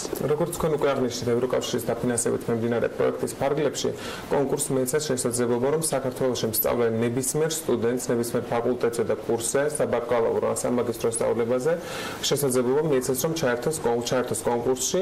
4 ადამიანი რეგისტრირდება გუნდად, გუნდს ყავს ლიდერი და ეს გუნდი ავსებს აპლიკაციას, რომელიც არის სოციალური მეწარმეობის შესახებ, ზოგადად იმ ტენდენციების შესახებ, რაც საქართველოში არის ამ მიმართულებით და იმ შეხედულებების შესახებ, რაც ამ კონცეფციის მიმართ აკავშირებთ ახალგაზრდებს. შემდგომ უკვე ხდება შესარჩევი ეტაპი, 23 მარტს უკვე გამოვლინდებიან გამარჯვებული 16 გუნდი, შერჩეული 16 გუნდი კონკურსში, რომელიც დაიწყებს ასპარეზობას და კონკურსის ფარგლებში, როგორც პრაქტიკულ გამოცდილებას მიიღებს ექსკურსიების და სხვადასხვა ტიპის ურთიერთობების სახით სოციალურ მეწარმეებთან, ასევე თეორიულ განათლებასაც მიიღებს სხვადასხვა ტრეინინგ სემინარების საშუალებით. ისინი წერენ თეორიულ პროექტებს პირველ ეტაპზე, სადაც ცდილობენ მოგვარონ კონკრეტული სოციალური საწარმოს პრობლემა, რომელიც ხშირად ცნობადობის ან ეკონომიკური შემოსავლების ნაკლებობასთან არის დაკავშირებული. თეორიული პროექტების დასრულების შემდგომ ხდება ნახევარფინალი, რომელიც 8 მაისს ჩატარდება. ნახევარფინალის შემდგომ კი შერჩეული 4 გუნდი ამ 16-დან მიიღებს 1500 ლარიან დაფინანსებას თითოეული მათგანი, იმისათვის რომ თეორიულად დაწერილი პროექტები პრაქტიკაში განახორციელონ და ნახონ რეალურად მათი იდეები როგორ მუშაობს პრაქტიკაში. ხოლო ფინალური ეტაპი, რომელიც 14 ივნისს ჩატარდება, უკვე შესაძლებლობას მისცემს სტუდენტებს, რომ ჟიურის წინაშე გამოიტანონ ის შედეგები, რომლებიც ერთი თვის განმავლობაში მათ თქვათ დააფიქსირეს კონკურსის ფარგლებში და გამარჯვებული უკვე 15 ივნისს გამოცხადდება საზეიმო დახურვაზე, რომელიც ყოველწლიურად უფრო და უფრო მასშტაბურ ხასიათს იზრდის ხოლმე და გამარჯვებულ გუნდს ჩვენი ოქროს სპონსორები. რაფოდიში რა შეიცვალა იმით, რომ როგორც ჩვენ ახსენეთ, პრეზიდენტის პატრონაჟით ხდება ამ კონკურსის წლევანდელი მიმდინარეობა, რა სიახლეები შეიძლება იყოს რანგა. პირველ რიგში აი რასაც ესე ვთქვათ უშუალოდ წავაწყდით ამ პრეზიდენტის პატრონაჟის შედეგად არის ის, რომ გაცილებით გაიზარდა დაინტერესებულ სტუდენტთა რაოდენობა და თუ შარშან მაგალითად თითოეულ სემინარს 50 სტუდენტი ესწრებოდა, წელს ეს რაოდენობა არის გაორმაგებული და შეიძლება თქვას გასამაგებულიც კი, იმიტომ რომ თბილისში მესამე სემინარო დღეს დავამატეთ და ჯამში მინდა გითხრათ, რომ 610 სტუდენტი დარეგისტრირდა სემინარებში მონაწილეობის მისაღებად, რაც არის ჩვენთვის ძალიან დიდი რაოდენობა სტუდენტებისა გასული წლების ისტორიის ვთქვათ გადახედვის შესაბამისად. ეს არის პირველი, რაც მინდა გითხრათ და დანარჩენიც არის ის, რომ პრეზიდენტის პატრონაჟი ზოგადად კონკურსს გარკვეულწილად ლეგიტიმაციას ძენს და სოციალური მეწარმეობის თემას ხდის უფრო მეტად აქტუალურს და ეს ნიშნავს იმას, რომ სტუდენტების ახალგაზრდული იდეები იქნება უფრო მეტად ხელშეწყობილი, როგორც ჩვენი, ასევე პრეზიდენტის ადმინისტრაციის მხრიდან.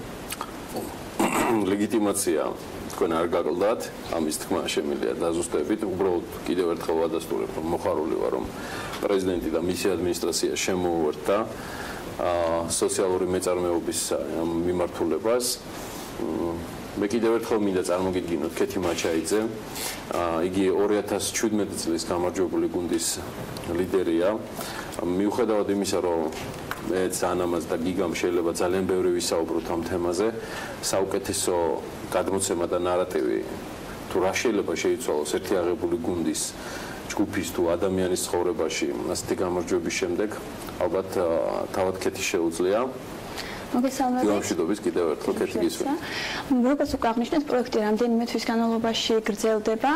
ჩვენ საშუალება მოგვეცა, რომ უშუალო შეხება ქონოდა სოციმეწარმეებთან საქართველოში. ბოლო ფინალურ ეტაპზე ერთი თვის განმავლობაში ყოველდღიურად მუშაობდით ქართულ სოციმეწარმეებთან, უშუალოდ ვეცნობოდით მათთან არსებულ პრობლემებს და ვცდილობდით მათ მოგვარებას. საბოლოოდ პროექტმა თითოეულ ჩვენგანს, ჩემს 4 თანაგუნდელს მოგცა ძალიან დიდი პრაქტიკული თუ თეორიული გამოცდილება, ცოდნა, რომელსაც უკვე მომავალში გამოვიყენებთ ჩვენს პროექტში მდგომარეობდა. ამ შემთხვევაში ჩვენ მუშაობდით ერთად სოციალურ საწარმოსათვის, ოცნებ დიზაინი, რომელსაც ერქვა project 11 hashtag ვიპოვე. უმთავრესი მიზანი ჩვენი პროექტისა იყო სოციალური საწარმოს პოპულარიზაცია, მისი ცნობიერების გაზრდა, რადგანაც ძალიან ცოტა ადამიანმა იცოდა ახლა დაარსებული სოციალური მაღაზიის შესახებ და ჩვენ საშუალება მოგვეცა უფრო და უფრო მეტი ადამიანისათვის გაგვეცნო იგი, გაგვეზარდა მისი ეკონომიკური შემოსავლები და გაგვეფართოვებინა მათი პროდუქციის ასორტიმენტი, ასე ვთქვათ. საბოლოოდ გამარჯვების შედეგად ჩვენ მივიღეთ დაფინანსება, რომელიც საშუალება მოგვეცა უკვე შემდგომში მიგვიღოს საერთაშორისო გამოცდილება. ჩვენ გამოგზავნეთ პარიზში, დავესწარით სოციალური სამიტი, სადაც შევხვდით სოციმეწარმეებს მთელი სოფლიოდან, გავიზიარეთ მათი გამოცდილება, გავიზიარეთ ქართული გამოცდილება, აქ არსებული პრობლემები და შესაბამისად იქიდან დავუბრუნდით კიდევ უფრო მეტი იდეით, ენერგიით, მოტივაციით, რათა უფრო მეტად ჩავერთოთ სოციმეწარმეების განვითარებაში. ქონდათ თუ არა რაიმე სახის ან რაიმე ფორმით გამოცდილება ან შეხება მსგავსი ტიპის საწარმოსთან, პროექტთან, ან ქონდათ თუ არა, თქვათ, იგივე განათლებიდან მიღებული რაღაც პროფესიული ინფორმაციები ამ ნაწილზე, თუ ეს იყო თქვენი ინიციატივა და იდეა და დამატებული ამ კონკურსის ფარგლებში მიღებული ინფორმაციები. მინდა გითხრათ, რომ სოციალური მეწარმეობის შესახებ მე და ჩემი თანაგუნდელებმა სწორედ ამ პროექტიდან გავიგეთ. შარშან ჩვენ ვიყავით პირველი კურსელები, ასე ვთქვათ, ნაკლებად ჰქონდა პროფესიული ცოდნაც ამასთან დაკავშირებით და გამოცდილება ჰქონდა ძალიან ცოტა, შეიძლება ითქვას, სხვა მონაწილეებთან შედარებით ყველაზე მცირე რაოდენობის, რადგანაც ყველაზე პატარები ვიყავით პროექტში მონაწილეები და შესაბამისად საშუალება მოგვეცა კიდევ უფრო მეტი რაღაც გაგვეგო. პროექტზე მუშაობის დროს შევისწავლეთ ძალიან ბევრი რამ სოციალური მეწარმეობის შესახებ, სანამ თუნდაც გასაუბრებაზე მივიდოდით, ვეძებთ ინფორმაციას თუ რა ხდებოდა საქართველოში ამასთან დაკავშირებით, რა პრობლემები იყო, ვეძებთ სხვადასხვა გამოცდილებას მთელი სოფლიოს მასშტაბით და მაქსიმალურად შევეცადეთ, რომ მიგვეღწია მაქსიმალური შედეგისათვის. ამის შემდეგ დაფიქრდით თუ არა უკვე თქვენი ავტორობით შექმნილიყო ახალი სოციალური საწარმო, რომელსაც უკვე თქვენივე თქვათ ბიზნეს შეუწყობდით ხელს, მისთვის იმუშაობდით და ასე შემდეგ. ამ ეტაპზე მე და ჩემი თანაგუნდელები აქტიურად ვართ ჩართული სოციმეწარმეობაში, ასე ვთქვათ, ვიღებთ სხვადასხვა პროექტებში მონაწილეობას, თუნდაც CSRDG-ის მიერ ორგანიზებულში და შემომავალში ვფიქრობთ, რომ ჩვენც გავხდებით სოციმეწარმეები და იმედია წარმატებით შევასრულებთ საზოგადოებრივ საჭირო საქმიანობას. თქვენ წარმატებებს გისურვებთ. გიგა, რა ანაკაცებით წელს? ანუ ის უმჯობესდება ყოველი თქვენი ინიციატივის შემდეგ სტრატეგიული განვითარებისა და კვლევის ცენტრი მე მგონი ძალიან საინტერესო მიმართულების როგორ ვთქვა, ალბათ ერთ-ერთი ფუძემდებელიც ხდება, რაც სტუდენტებისთვის სოციალური მეწარმეობის სრულიად განსხვავებული სამყაროს გახსნა. ეს არ არის მხოლოდ ბიზნესი და ეს არ არის მხოლოდ პასუხისმგებლობა, აქ არის ალბათ ყველაზე საინტერესო კვეთა. 2018-ში წინასწარი მონაცემებით იქნება თუ არა მორიგი, არ ვიცი, დაფნა და შემოკრათ ხოლმე საიმისოთ, რომ საინტერესო იდეები შემოვიდა. ჩვენ ვფიქრობთ, რომ წელს გაცილებით უფრო, ესე ვთქვათ, მასშტაბური იქნება კონკურსი იმ თვალსაზრისით, რომ უფრო და უფრო მეტი სტუდენტი დაინტერესდა უკვე სემინარებში ჩართულობით. და ზოგადად ეს სემინარები არის წინაპირობა, არააუცილებელი წინაპირობა იმისათვის, რომ სტუდენტებმა შემოიტანონ დახვეწილი საპროექტო განაცხადები, იმიტომ რომ სემინარის განმავლობაში ისინი ძალიან სასიამოვნო და მნიშვნელოვან ინფორმაციას ისმენენ ზოგადად საერთაშორისო და ადგილობრივ მაგალითების და ზოგადად სოციალური მეწარმეობის შესახებ. და ვფიქრობ, რომ რადგან უკვე ამდენი სტუდენტი, ასეულობით სტუდენტი ჩაერთო უკვე არსებულად სემინარებში და ამდენ ქალაქში წარმატებით ჩაიარა სემინარებმა და დღეს კიდევ წარმატებული დღე გველის წინ, ვფიქრობთ, რომ ეს აუცილებლად გამოიყენს სასიკეთო შედეგს, ისე ვთქვათ, საპროექტო განაცხადების შემოტანის თვალსაზრისით. დაგვამინდოდა რომ მეთქვა, რომ წელსაც ჩვენი ოქროს სპონსორები ფოთისაზღვაო ნავსადგური და მიკროსაფინანსო ორგანიზაცია კრისტალი გამარჯვებული გუნდის წევრებს გამგზავრებენ საერთაშორისო კონფერენციაზე, რომელსაც თვითონ ირჩევს სტუდენტური გუნდი სოციალური მეწარმეობის შესახებ, რომელ ქვეყანაში, რომელ ქალაქში უნდა გამგზავრება და ჩვენგან უკვე იღებენ, ასე ვთქვათ, დაფინანსებას ამისათვის და ეს არის კარგი შესაძლებლობა, რომ მანამდე მიიღეს მათ თეორიული ცოდნა, პრაქტიკული გამოცდილება და გამარჯვების შემთხვევაში უკვე იღებენ საერთაშორისო გამოცდილებას, რაც შემდგომ ძალიან კარგი ვიცით სად გაემგზავრებიან გამარჯვებულები? წელს არ ვიცით სად გაემგზავრებიან გამარჯვებულები, იმიტომ რომ ისინი თვითონ იღებენ გადაწყვეტილებას თუ რომელ ქალაქში, რომელ ქვეყანაში უნდა გაემგზავრონ ამ კონფერენციასთან დაკავშირებით. თუმცა რა თქმა უნდა ჩვენ შეგვიძლია შევთავაზოთ მრავალფეროვანი, ესე ვთქვათ, არჩევანის შესაძლებლობა მივცეთ, სად შეიძლება წავიდნენ, იმიტომ რომ ჩვენ გვაქვს ხოლმე როგორც წესი საერთაშორისო პროექტებზე წვდომა და შეგვიძლია რომ ესე ვთქვათ შევთავაზოთ. წარმატებები სტრატეგიული კვლევებისა და განვითარების ცენტრს, გიგა, მადლობა მობრძანებისთვის, გიგა ჩიტიშვილს, სოციალური მეწარმეობის ახალგაზრდული პროგრამის ხელმძღვანელია ამ ცენტრში. კიდევ ერთხელ მადლობა მინდა უთხრა კეთი მაჩაიძეს, სტუდენტური კონკურსის 2017 წლის გამარჯვებული გუნდის ლიდერს. ამოქოქილია ძალიან საინტერესო მიმართულება და სტუდენტები იმედია არ მოაკლებენ თავის ყურადღებას. თუმცა ბევრი წინაპირობა არსებობს საიმისოთ, რომ ხარისხიანი განაცხადით და იდეით წარსდგეთ ამ კონკურსში. ჩვენ გავალთ ახლა მოკლე რეკლამაზე და სულ მალე რამდენიმე წუთში დაგიბრუნდებით.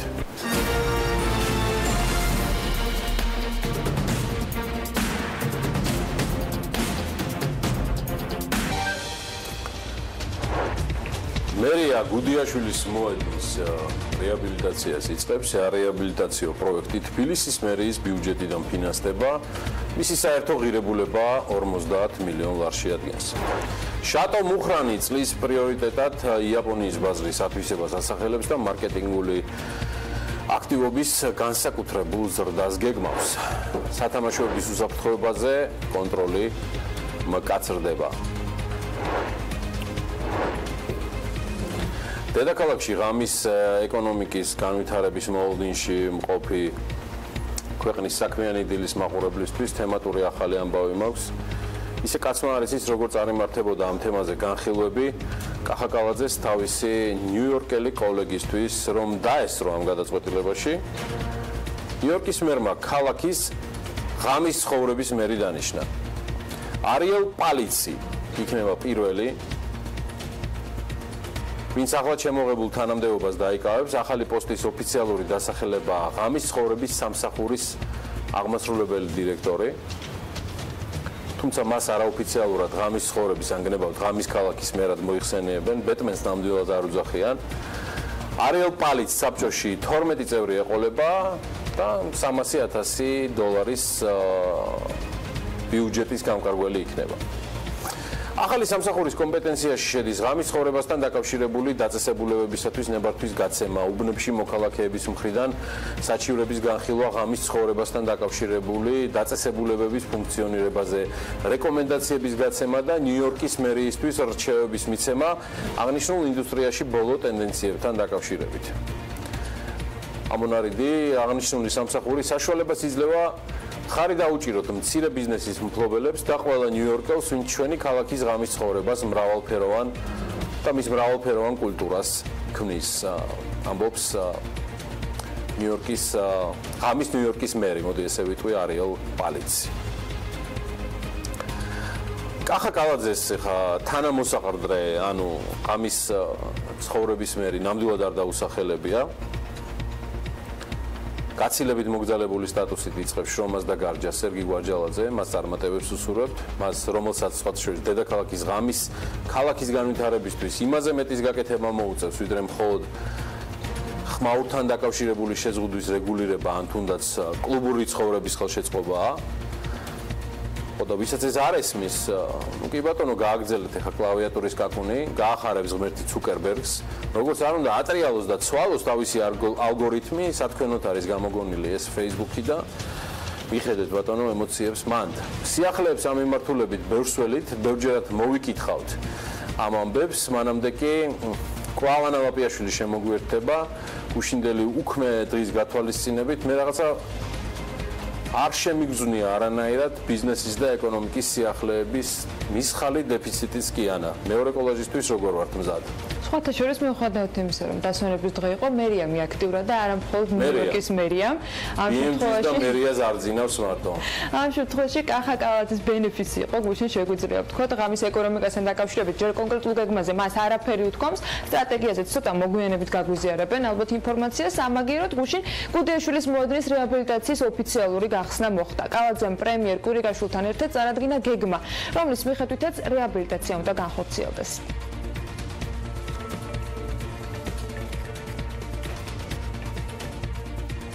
პროექტი მიზნად ისახავს არქიტექტურული თვალსაზრისით დედაქალაქის ერთ-ერთი უძველესი უბნის აღდგენას, ქალაქის ისტორიულ ნაწილში დიდი ტურისტული მარშრუტის განვითარებას, ადგილობრივი მოსახლეობისათვის კი კომფორტული და უსაფრთხო გარემოს შექმნას. ასეთია ანონსი.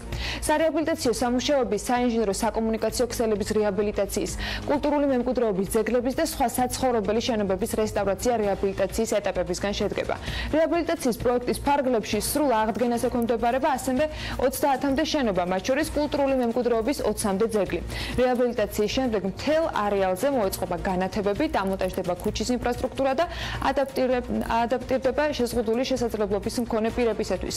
სარეაბილიტაციო პროექტი მერის ბიუჯეტიდან ფინანსდება და როგორც უკვე აღნიშნეთ, მისი საერთო ღირებულება 50 მილიონ ლარში ადგას. ლადო გუდიაშვილის მოედნის და მიმდებარე ქუჩების რეაბილიტაცია წინასწარი გათვლებით 2019 წლის ბოლომდე დასრულდება. ჩვენ დღეს აქ შევიკრიბეთ იმისთვის, რომ ის სიმდიდრე, რომელიც ამ ქალაქს გააჩნია, ჩვენ მოვაწესრიგოთ, მოუაროთ და გადავწეთ ჩვენს მომავალ თაობებს. ძალიან მნიშვნელოვანია ის, რომ ასეთი მასშტაბური პროექტების განხორციელების დროს მარტო თბილისის მერი ვერაფერს ვერ გააკეთებს. მნიშვნელოვანია ჩვენი ერთად ყოფნა. მე მხედველობაში მაქვს როგორც ცენტრალური ხელისუფლება, საკრებულო, პარლამენტი და საზოგადოების აქტიური ჩართულობა. რაც შეეხება ამ კონკრეტულ პროექტს 2019 წლის ბოლოსთვის აპირებთ რომ დასრულდეს ყველანაირი სამუშაოები, თუმცა მინდა გითხრათ რომ ჩვენ აუცილებლად გავაგრძელებთ მიმდებარე ქუჩების, მიმდებარე შენობა ნაგებობების აღდგენის სარეაბილიტაციო სამუშაოებს. თბილისში ქუთათელაძის ქუჩაზე პარკირება აიგრძელება. ესეც გუშინ თქვა თბილისის მერმა, როცა ქუთათელაძის ქუჩაზე მიმდინარე სარეაბილიტაციო სამუშაოებს ათვალიერებდა. მერმა განმარტა, რომ პროექტის დასრულებას, რომელიც ტროტუარების გაფართოებას და სკოლის მოსწავლეებისათვის ინფრასტრუქტურის მოწყობას გულისხმობდა, 2 კვირა დასჭირდება. პროექტის ღირებულება ამ შემთხვევაში 170,000 ლარით არის განსაზღვრული. ვაფართოვებთ ტროტუარებს, ასევე აქ არის სკოლა და მოსწავლეებისთვის მოეწყობა შესაბამისი ინფრასტრუქტურა, ანუ სკოლის წინ დღეს დაზიანებულია გზის საფარი, გარკვეულ პრობლემას წარმოადგენს, ასევე ხდება ავტომობილების პარკინგი და პარკირება ტროტუარებზე, ესეც აიგზავნება. მიმდინარეობს ქუთათელის ქუჩის სრული რეაბილიტაცია, ამ პროექტის ღირებულება შეადგენს 170,000 ლარს. მნიშვნელოვანი არის, რომ სამუშაოების დასრულებისას განახლებულ ტროტუარებზე დამონტაჟდება დამცავი ბოძები, აგრეთვე აიგზავნება პარკირება. შატო მუხრანის მთავარი პრიორიტეტი 2018 წელს იაპონიის ბაზრის ათვისება, ამიტომ კომპანია ქვეყანაში მარკეტინგული აქტივობის განსაკუთრებულ ზრდას გეგმავს. შატო მუხრანის გლობალური ბრენდ მენეჯერი გიორგი აფხაზავა ამბობს, რომ იგეგმება იაპონიაში ჰატრიკ ჰოფენის ვიზიტი, რომელიც კომპანიის გენერალური დირექტორი და მთავარი მეღვინეა. ის თავად გააცნობს მეღვინეებს ღვინოს, ჰორეკას და სასტუმროების ქსელის წარმოადგენებს. ეს ნაცადი პრაქტიკაა. აღმასრულებელი დირექტორის გაგზავნა კატალიზატორის როლს ასრულებს გაყიდვებში. სტრატეგიულად ხდება გადაწყვეტილების მიღება თუ რომელ ბაზარზე უნდა წავიდეთ, განმარტავს ბრენდ მენეჯერი. პროდუქტის უსაფრთხოების და თავისუფალი მიმოქცევის კოდექსში ცვლილებების პროექტი ევროკავშირის კანონმდებლობასთან დაახლოების მიზნით ეკონომიკის სამინისტრო მოამზადა. ჩამოყალიბდა სისტემა, რომელიც საშუალებას მისცემს ტექნიკურ და სამშენებლო ზედამხედველობის სააგენტოს მოახდინოს რეაგირება ისეთ სამომხმარებლო და ინდუსტრიულ პროდუქტებზე, რომელიც ბაზარზეა განთავსებული და საფრთხის ქვეშ აყენებს ადამიანის ჯანმრთელობას, სიცოცხლეს და გარემოს. მას შემდეგ, რაც პარლამენტი კოდექსში შესატან ცვლილებებს დაამტკიცებს, მეწარმეები ვალდებულები გახდებიან, რომ ზედამხედველს შესაბამისობის სერტიფიკატი წარუდგინონ, რომელიც დაადასტურებს, რომ პროდუქცია უსაფრთხოების მინიმალურ კრიტერიუმებს აკმაყოფილებს. ძირითადად ასე ვთქვათ, აევალება მეწარმეს, იმიტომ რომ მეწარმეს პასუხისმგებლობაა. მან უნდა იცოდეს, რომ რა პროდუქტს ყიდვის ბაზარზე და მან ზუსტად უნდა იცოდეს, რა საფრთხეებს შეიცავს მის მიერ, ასე ვთქვათ, ბაზარზე განთავსებული პროდუქტი. ხოლო ბაზრის ზედამხედველობის ორგანო, რომელიც სამშენებლო ტექნიკური ზედამხედველობის სააგენტო, უბრალოდ რისკის ანალიზის საფუძველზე გადაამოწმებს სხვადასხვა პროდუქტებს ბაზარზე და თუ აღმოჩნდა, რომ რომელიმე მეწარმე, ასე ვთქვათ, იცოდა განზრახ განათავსა ესეთი პროდუქტი, ან მას უნდა ცოდნა და ამ შემთხვევაში არ განახორციელა ყველა ის ზომები, რომ არ განეთავსებინა ეს პროდუქტი ბაზარზე, ამ შემთხვევაში სააგენტოს მოუწევს რეაგირება და ეს მეწარმე მოხდება შესაბამისი სანქციების ქვეშ. ბაზარზე განთავსებულ სამომხმარებლო და ინდუსტრიული პროდუქციის 90%-ზე დამხედველობას ტექნიკური და სამშენებლო ზედამხედველობის სააგენტო გაუწევს. თუმცა პროდუქციის სპეციფიკიდან გამომდინარე ბაზრის კონტროლს ასევე სხვადასხვა უწყებებიც განახორციელებენ. სიცოცხლისათვის საშიში პროდუქციის აღმოჩენის შემთხვევაში ზედამხედველი შესაბამის ზომებს მიიღებს. კოდექსში ცვლილებების მთავარი პრინციპი კი ბაზარზე საფრთხის შემცველი პროდუქციის განთავსების პრევენცია. ეკონომიკის სამინისტროში თავის მხრივ განმარტავენ, რომ ბაზარზე უსაფრთხო პროდუქციის განთავსების პასუხისმგებლობა თავად მეწარმეს ეკისრება. უსაფრთხოების და თავისუფალი მიმოქცევის კოდექსი დღესაც ავალდებულებს მეწარმეებს, რომ ბაზარზე განათავსონ მხოლოდ ის პროდუქტი, რომელიც არის უსაფრთხო და საფრთხეს არ უქმნის ადამიანის ჯანმრთელობას, სიცოცხლეს, გარემოს და საკუთრებას. თუმცა იმ შემთხვევაში თუ მეწარმეები მაინც განათავსებენ ესეთი სახის პროდუქტს ბაზარზე, ზუსტად რეაგირება და ეფექტური მექანიზმის არარსებობის გამო შემოვიტანა ჩვენ ეს მექანიზმი. შესაბამისად, განსხვავება რა იქნება? განსხვავება იქნება ის, რომ მეწარმეებს დღესაც აქვთ ეს ვალდებულება, მაგრამ მომავალში ასე ვთქვათ მოეთხოვებათ ესეთი სახის დოკუმენტების ქონა, სადაც გაწერილი იქნება, სადაც დადასტურებული იქნება ის, რომ პროდუქტი, რომელსაც ის მეწარმეები ანთავსებენ ბაზარზე, არის შესაბამისი საქართველოს კანონმდებლობის ტექნიკური რეგლამენტების და სხვადასხვა სტანდარტების, რომელიც მითითებულია ამ ტექნიკურ რეგლამენტში. ამინდის რადიკალური ცვლილებით და ქარიანობის მოლოდინში მყოფი ჩვენი მაყურებლისთვის, როგორც დაგკვირდით, ახლა კვალიფიციურ ზუსტ ინფორმაციას გარემოს ეროვნული სააგენტოს წარმომადგენლებისგან მოვისმენთ. ნინი ლონგურაშვილი უნდა შემოგვიერთდეს პირდაპირ ეთერში. ნინი, დილა მშვიდობის, იმედია ჩემს ხმასაც გაიგებს. უნდა მოვემზადოთ თუ არა ქარიშხალთან გასამკლავებლად, როგორია შენი ინფორმაცია? დილამშვიდობის ანა, მოგესალმებით, მივესალმები საქმიანი დილის მაყურებელსაც გარემოს ეროვნული სააგენტოდან. ზედმეტი აღჭურვილობა სანამ სახლიდან გამოვალთ იმისთვის, რომ კატრინას და მის მაგვარ ქარიშხლებს გავუმკლავდეთ, როგორც იყო დაანონსებული, ნამდვილად არ არის საჭირო. როგორც სინოპტიკოსები ვარაუდობენ, კი, დღეს არის ძლიერი ქარი მოსალოდნელი, თუმცა არა ისეთი, რომ დაგვაქციოს და ჰაერში ფრენა მოგვიწიოს. ეს იქნება დაახლოებით 28-30 მეტრ-წამში, რაც ძლიერ ქარს გულისხმობს, აი ქარიშხალი კი უკვე 32-დან ზევით არის. ჩემზე მეტად კომპეტენტური ადამიანი მიდგას ახლა მე გვერდით, რამაზ ჭითანავა, ჰიდრომეტეოროლოგიური დეპარტამენტის უფროსი. ბატონი, რამაზი გვეტყვის ახლა იმ ამინდის გაუარესებასთან დაკავშირებით უფრო მეტ დეტალს. დილამშვიდობისა, ბატონო რამაზ, მადლობა რომ ხართ დილიდან ჩვენთან ერთად. როგორ ამინდს უნდა ველოდოთ საქართველოს ტერიტორიაზე? მოგესალმებით, მივესალმებით ტელემაყურებლებს. უნდა გითხრათ, რომ ბოლო 3 დღის განმავლობაში საქართველოს ტერიტორიაზე ვრცელდება ჩრდილო-დასავლეთის მიმართულებიდან შედარებით ცივი, არც ისეთ ცივი, მაგრამ შედარებით ცივი და ნოტიო ჰაერის მასები, რამაც უკვე გამოიწვია ნალექები დასავლეთ საქართველოში ზოგან ინტენსიური და დაახლოებით 40 მმ-ს მიაღწია გუშინ დღე და ღამის განმავლობაში. მოსული ნალექების რაოდენობამ აღსანიშნავია, რომ რამდენადაც არ არის ცივი ძალიან ეს გავრცელებული ჰაერის მასები, უკვე ბარში დაბლობზე თავისთავად, მაგრამ თაშიც კი წვიმის სახით მოდის ეს ნალექი, რაც გარკვეულ გართულებას იწვევს იმ თვალსაზრისით, რომ მდნარი თოვლის წყალს ემატება წვიმის წყალი და საკმაოდ ინტენსიურად იწყო მატება მდინარეებზე დონეებმა. ამჟამად დასავლეთ საქართველოს მდინარეებზე, განსაკუთრებით მტკვრის აუზში, სუფსის აუზში ადგილი აქვს მატებას, თუმცა ჯერ საშიშ ნიშნულებამდე არ არის მიღწეული, მაგრამ დღეს ჩვენ მაინც დღის ბოლომდე დასავლეთ საქართველოში ველოდებით ნალექებს, ზოგან და დრო გამოშვებით შესაძლებელია იყოს ძლიერი. ამიტომ უბრალოდ მოვუწოდებთ მოსახლეობას, ვინც ცხოვრობს მდინარეთა სიახლოვეს, ვინც საქმიანობას ეწევა მდინარეთა სანაპიროსთან ახლოს, გამოიჩინოს სიფრთხილე, იყვნენ ყურადღებით. ისეთი განსაკუთრებული და საგანგაშო არაფერი ხდება. რაც შეეხება აღმოსავლეთ საქართველოს, დღეს შუა დღისთან უკვე ნალექები შეწყდება, აქეთ ისედაც ნაკლებად ინტენსიური იყო ეს ნალექები, მაგრამ დღის მეორე ნახევრიდან დაუბერავს დასავლეთის მიმართულების ქარი, დრო გამოშვებით შეიძლება იყოს ძლიერი და ჩვენი კლასიფიკაციით ასევე დრო გამოშვებით შეიძლება იყოს ძალიან ძლიერი. საშუალო სიჩქარე აღმოსავლეთ საქართველოს ტერიტორიაზე ქარის ვფიქრობთ იქნება 15-20 მეტრ-წამის ფარგლებში. რაც არ გულისხმობს ძლიერ ქარს, ბატონო. რაც არ გულისხმობს ძლიერ ქარს, შეიძლება დრო გამოშვებით იყოს დაბერვის მომენტებში 25 მეტრ-წამიც და არ გამოვრიცხავთ, რომ ცალკეულ რეგიონებში, უპირატესად უფრო აღმოსავლეთ საქართველოს აღმოსავლეთ ნაწილში, კახეთის რეგიონში შეიძლება მიაღწიოს და იყოს 30 მეტრ-წამის ფარგლებში. რაც შეეხება თბილისში როგორი? რაც შეეხება თბილისს, ჩვენ ვფიქრობთ, რომ ქარის მაქსიმალურმა სიჩქარემ ქალაქის შიდა რაიონებში შეიძლება 25 მეტრ-წამის ფარგლებში იყოს, ვერ გამოვრიცხავთ, რომ გარეუბნებში შესაძლოა 30 მეტრ-წამამდე მიაღწიოს. დიდი მადლობა ინფორმაციისთვის. ეს კი ნიშნავს იმას, რომ შეგვიძლია ვიყოთ მშვიდად, არ არის მოსალოდნელი თბილისში და სრულიად საქართველოში ძლიერი ქარი მოსალოდნელი.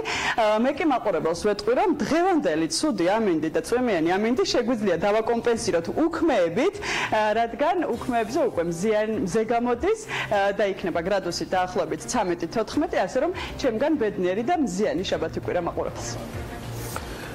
მადლობა ნინი ლონგურაშვილს, სხვა შორის ანა არჩენკოლაშს და ეთნოგუშინდელი სხვებისთვის უქმე და ჩვენთვის ჩვეულებრივი სამუშაო დღე, არც ნინი ლონგურაშვილს ამასობაში კი კარზე მოგვადგა ნინისთვის ალბათ საინტერესოა, ნინისთვისაც ჟენევის მოტორ შოუ, ერთ-ერთი ყველაზე ავტორიტეტული შოუ, რომელიც წლის განმავლობაში იმართება და მანდვე არის ტრადიცია, რომ მისი გამართვის წინ რამდენიმე საათით ადრე ავტორიტეტული ჟიური ადგენს და მათი მხრიდან ცხადდება ევროპის წლის საუკეთესო ავტომობილი, მოკლედ 2018 წელს ევროპის წლის საუკეთესო ავტომობილი თავისი სტატუსით რჩეული გახდა Volvo XC40, მეორე პოზიციაზე არის გასული City Ibiza 252 ქული და მესამე ადგილზე კი BMW გავიდა მას ჟიურისგან 226 ქულა ერგო. სხვა ავტომობილების ქულები და თანამიმდევრობა 100-ია გადანაწილებული, ეს არის Kia Stinger-ი, ეს არის Audi R8, Alfa Romeo's Stelvio, სხვა შორის Top Gear-ის ინფორმაციით შვედურმა კომპანიამ Volvo XC40 პირველად სწორედ გასული წლის სექტემბერში წარადგინა და იგი შვედური ბრენდის ყველაზე მცირე მოცულობის crossover-ია, რომელიც დამზადებულია ახალ ეგრეთ წოდებულ კომპაქტ მოდულარ არქიტექტურაზე, CMA-ზე დაყრდნობით, მის პლატფორმაზე. აღსანიშნავია, რომ გასული წლის კონკურსის გამარჯვებული ფრანგული crossover-ი იყო, ყოველ შემთხვევაში Peugeot. მთლიანად კონკურსის 50 წლიანი ისტორიის მანძილზე კი ყველაზე მეტჯერ მაინც იტალიურმა Fiat-მა 10 ჯერ გაიმარჯვა თორსტები Fiat-მა. შედეგები არა. კი, ნამდვილად. ჩვენ Fiat-ამდე აჯერ ვერ გავდივართ, მაგრამ ადგილობრივი ბიზნესის არჩეულებრივი წარმომადგენლები გვეყოლება ძალიან მალე სტუდიაში სტუმრად. იქამდე უძრავი ქონების სააგენტო My Client-ის სიახლეები გვაქვს. კომპანია ბროკერთა სკოლას აყალიბებს ამ მიმართულების მთავარი პრობლემა სწორედ პროფესიონალი კადრის ნაკლებობაა. სააგენტო კი შეეცდება უკვე არსებული და ახალი კადრის გადამზადებას. My Client-ი ქართულ ბაზარზე 5 წელია ოპერირებს. კადრის განმავლობაშიც როგორც მენეჯმენტი გვეუბნება, მრავალ წარმატებულ საქმეს ითვლიან. თუ რა არის კომპანიის მთავარი კონკურენტული უპირატესობა, რითაც ქართულ ბაზარზე ადგილი დაიმკვიდრეს, ეს ანუკა ჯოხაძის სიუჟეტში ვნახოთ. ბროკერის პროფესია არა მხოლოდ უძრავი ქონების შეთავაზებას, არამედ დიდ გამოცდილებასა და პროფესიონალიზმსაც მოითხოვს. იმის გათვალისწინებით, რომ საქართველოში ეს მიმართულება სათანადოდ განვითარებული არ არის უძრავი ქონების სააგენტო My Client-ში გადაწყვიტა იმ ადამიანებისთვის, რომელთაც სურთ პროფესიონალი ბროკერები გახდნენ, ბროკერთა სკოლა ჩამოეყალიბებინა, რაზეც აქტიურად მუშაობენ. უძრავი ქონების საინვესტიციო კომპანია My Client-ი საბროკერო საქმიანობაში არსებული ხარვეზების აღმოფხვისა და დახვრეტის მიზნით პერიოდულად ატარებს შესაბამის კვლევებს.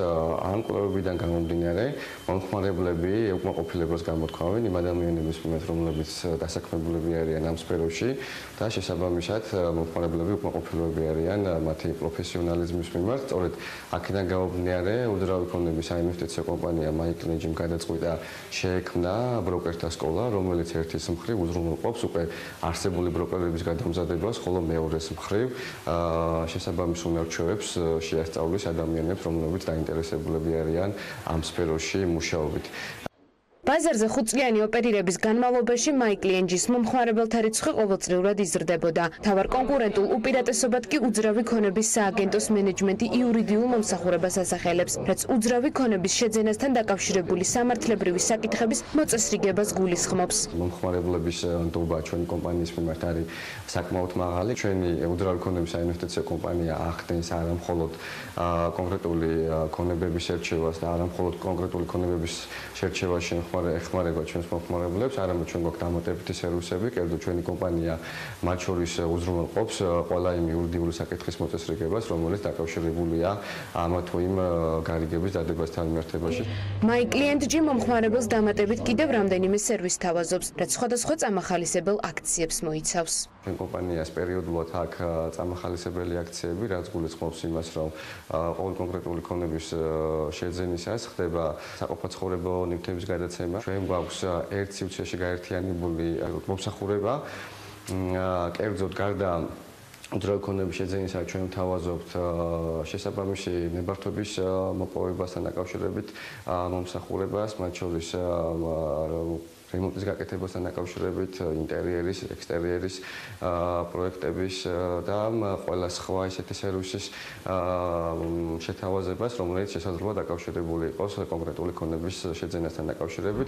უძრავი ქონების სააგენტო მაინინგი ჯგუფის შვილობილი კომპანია მიმდინარე წელს გეგმაშია ინვესტორებისთვის ახალი ბიზნეს პლატფორმის შექმნა, სადაც ისინი ამა თუ იმ კომპანიის მახასიათებლებს მარტივად გაეცნობიან და უკვე ამის შემდგომ მიიღებენ გადაწყვეტილებას. კომპანიასთვის გავიცანეთ, მაგრამ დარწმუნებული კიდევ ბევრი ძალიან საინტერესო აქვს ჩვენთვის გასაზიარებელი სტუმრებს, რომლებიც საქმიანი დილის სტუდიაში უკვე შემოგვიერთდნენ. გვანცა გუჯელაშვილი, უძრავი ქონების სააგენტოს და საინვესტიციო კომპანიის მაინინგის დირექტორი და მარიამ თუხარელი, ასევე უძრავი ქონების სააგენტოს და საინვესტიციო კომპანიის მაინინგის შიდა საოპერაციო განყოფილების ხელმძღვანელი არიან ჩვენთან ერთად. მოგესალმებით. მადლობა, რომ ხართ დილიდან ჩვენთან ერთად. სიუჟეტს რომ წარვადგენთ, იქ აღნიშნეთ, რომ თქვენ ხსნით სკოლას. და ეს იმ საჭიროებიდან გამომდინარე, რომელიც თქვენვე დაგიდგათ. რეალურად რა ხდება ბაზარზე, როგორი არის შეკვეთები და მეორეც მომსახურების შესაძლებლობა რამდენად არის სრულად და ეს დგას თუ არა კადრების კვალიფიკაციის პრობლემა. მოგესალმებით პირველ რიგში. როგორც იცით, უძრავი ქონების ბაზარი ყოველდღიურად მზარდი და დინამიურია. შესაბამისად, ვაწყდებით ადამიანებს, რომლებიც თვითდასაქმებულები არიან ამ ბაზარზე, ეგრეთ წოდებულ მაკლერებს და მათ არანაირი სტანდარტები არ გააჩნიათ მუშაობის, შესაბამისად მომხმარებელი ზარალდება. მუდმივად ვაწყდებით ადამიანებს, რომლებიც ამ კონკრეტული მომსახურების მიმართ საკმაოდ დიდ აგრესიას გამოხატავენ.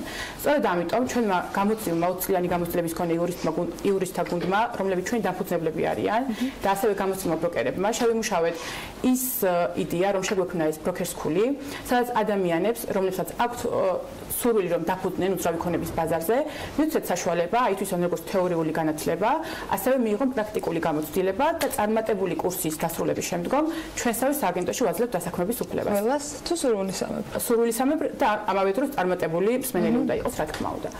ამავე დროს გვაქვს მემორანდუმები არაერთ უნივერსიტეტთან საქართველოში, მათ შორის თბილისის სახელმწიფო უნივერსიტეტთან და შავი ზღვის საერთაშორისო უნივერსიტეტთან, იმისთვის რომ წარმატებულ სტუდენტებზე გავიდეთ, ესე რომ ვთქვათ, დაუკავშირდეთ მათ და მივცეთ საშუალება ჩვენს კომპანიაში განვითარდეს. რის მიხედვით შედგა სასწავლო კურსი? გასაგებია ის, რომ თქვენი მოთხოვნები, რომელსაც ქართულ ბაზარსა და რეალობაზე არსებობს, ეს გათვალისწინებული იყო, მაგრამ მეორე სხვა მნიშვნელოვანი არის, რომ თუნდაც სასწავლო კურსებს საუბრობთ, არსებობდეს რაღაცა გაიდლაინი, რაღაც პრაქტიკა, საფუძველი, რომელზეც ამ შემთხვევაში ქართული ბაზრის იდან არსებულ მოთხოვნებს მოვარგებთ. თქვენ როგორ შეარჩიეთ და ვინ არიან პედაგოგები? ანუ უშუალოდ თქვენ გამოცდილების მქონე პრაქტიკოსები თუ დაგჭირდათ, რომ აკადემიური, თქვათ, ცოდნის ან გამოცდილების რაიმე პროფესიონალები შეგერჩიეთ?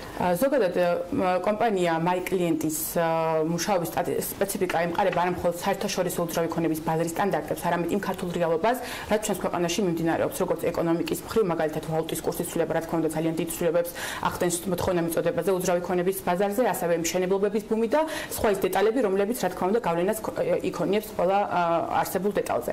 სწორედ აქედან გამომდინარე, როგორც აღნიშნე სათავეში, ჩვენი კომპანია არის დაფუძნებული 20-წლიანი გამოცდილების მქონე იურისტთა გუნდის მიერ, ჩვენ OK გრუპის წევრი კომპანია ვართ და ასევე ყავს ახალგაზრდა ინოვაციური მონდომებული ბროკერთა გუნდი, რომლის მიზანი არის ინდივიდუალურად შევისწავლოთ მოთხოვნები, მომხმარებლის მოთხოვნა და რაც შეიძლება სწრაფად და მინიმალური დანახარჯით შევთავაზოთ მათ სასურველი უძრავი ქონება. სწორედ აქედან გამომდინარე, საკმარისია ეს გამოცდილება და ეს განათლება იმისთვის, რომ ჩვენი გამოცდილება გაუზიაროთ უკვე ახალ მორბედ აგენტებს, ესე რომ ვთქვათ, რომ იმ ადამიანებს, რომელსაც სურვილი აქვთ დაფუძნენ უძრავი ქონების ბაზარზე და ყავს ასევე, რა თქმა უნდა, გამორჩეული ტრენერები, გამოცდილი ტრენერები, რომლებიც გვეხმარებიან სალექციო კურსის წაკითხვაში, ესე რომ ვთქვათ. მაინინგის მოუწევს არა მხოლოდ ასე ვთქვათ, სტანდარტების არ მქონე კასტასთან ბრძოლა, რომელსაც მუშაობის არანაირი სტანდარტები აქვს, არამედ ერთგვარ მენტალობასთანაც, იმიტომ რომ ჩვენ თუ გადავხედავთ ამ ამ პროფილით თვითდასაქმებულთა ადამიანების ისტორიას, ის 30 და ზოგიერთ შემთხვევაში მეტ პერიოდსაც 30 წლიანს და მეტ პერიოდსაც ითვლის.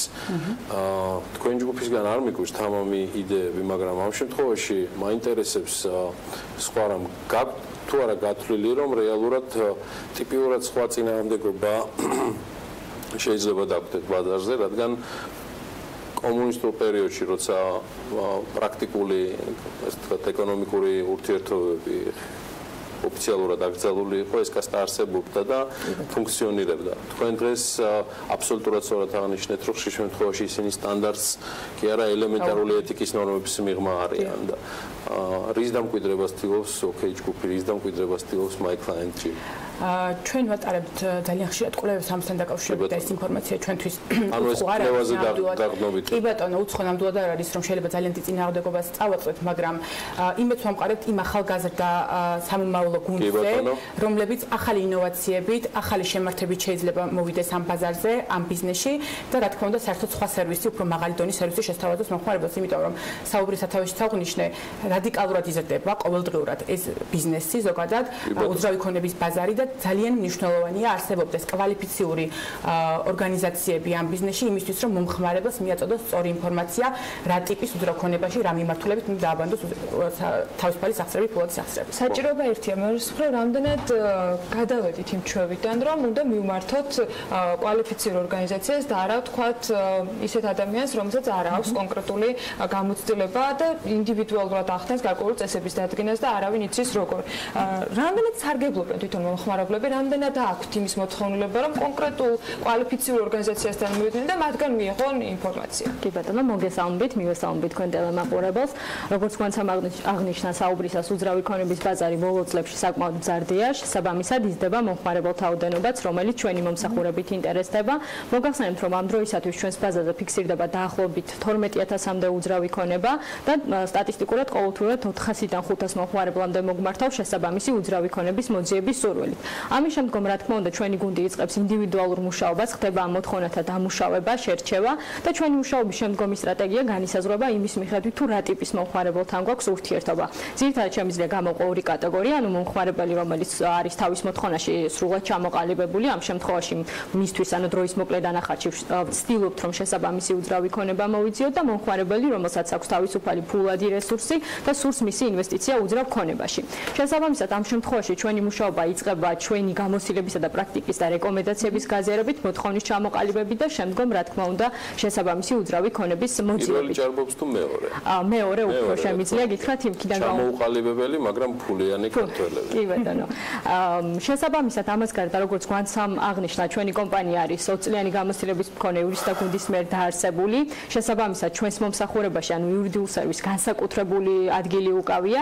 გარდა ამისა, ეს პრაქტიკამ, ასე ვთქვათ, მოითხოვა იქიდან გამომდინარე, რომ ხშირად ხვდებით მომხმარებელს, რომელიც სამართლებრივ გარიგებაში შესვლით არის საკმაოდ დაზარალებული, მაგალითად თუ შემიძლია მოგვიყვანოთ, რომ პირს აქვს გადახდილი ფულადი თანხმა, მაგრამ საკუთრების უფლების რეგისტრაციას ვერ ახერხებს, იმიტომ რომ ქონება არის სამართლებრივად ნაკლიანი, ანუ ყადაღაადებს და შესაბამისად ვერ ხდება რეგისტრაციის დასრულება.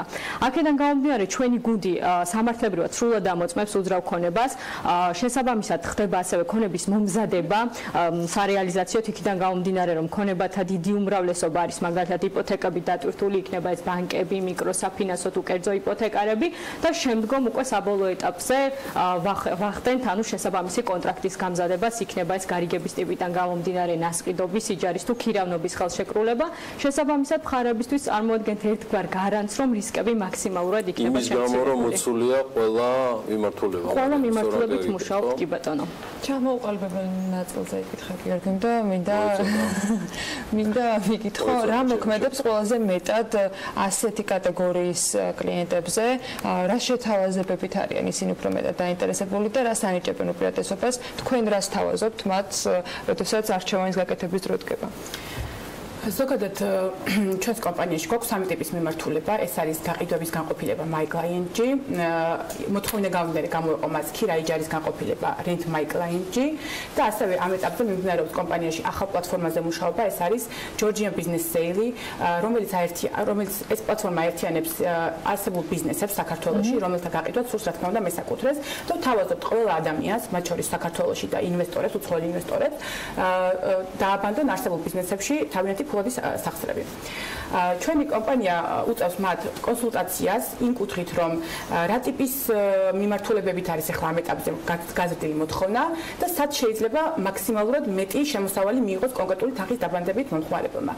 ეს კონსულტაციები გაიწევა როგორც ადგილზე, ოფისში, ასევე დისტანციურად და ვცდილობთ, რომ ამ უწურავი ინფორმაცია მივაწოდოთ ჩვენს მომხმარებელს.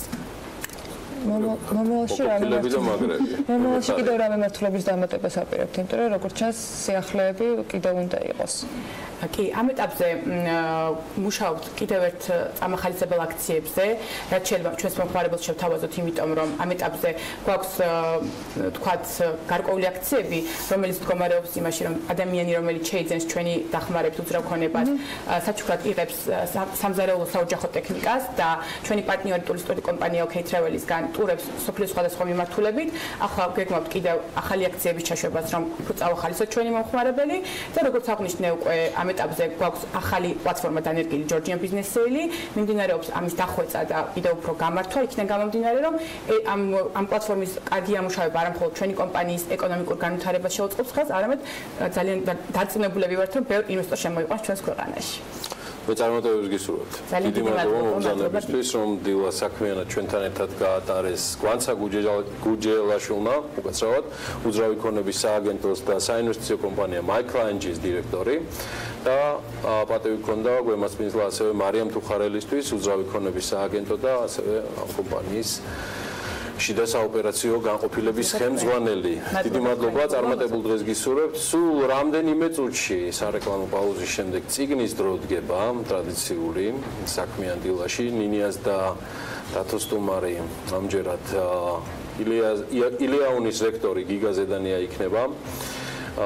ბევრს ვისაუბრებთ ძალიან საინტერესო თემაზე, რომელიც გიგასთვის სრულიად მშობლიურია და განსაკუთრებით კი ორი რამ מחარებს. ნინიამ თავისი დაპირებული ექსკლუზივების გამომძევორება დაიწყო დათოსთან ერთად და ყველაზე მნიშვნელოვანი კი ჩემო ბატონო გახლავთ ის, რომ ილიაუნის ლიტერატურული კონკურსი, რომელსაც თუ არ ვსწრები 8 წლიანი ისტორია აქვს, ძალიან მურიგ წარმატებულ სტარტს იღებს წელსაც და სწორედ ამ კითხვებზე იქნება მომპასუხებელი ეს გიგა ზედანია. მოკლედ დაგვეოდეთ, სულ რამდენიმე წუთში ეთერში ვართ.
წიგნის დრო საქმიან დილაში ნინია მაჭარაშვილი და დათო გორგილაძე დღეს ძალიან საინტერესო თემა, ძალიან საინტერესო სტუმართან ერთად გაშლიან და უქმეებისთვის დარწმუნებული ვარ, რომ საკითხავსაც მოენიშნავთ ამ რუბრიკის შემდეგ.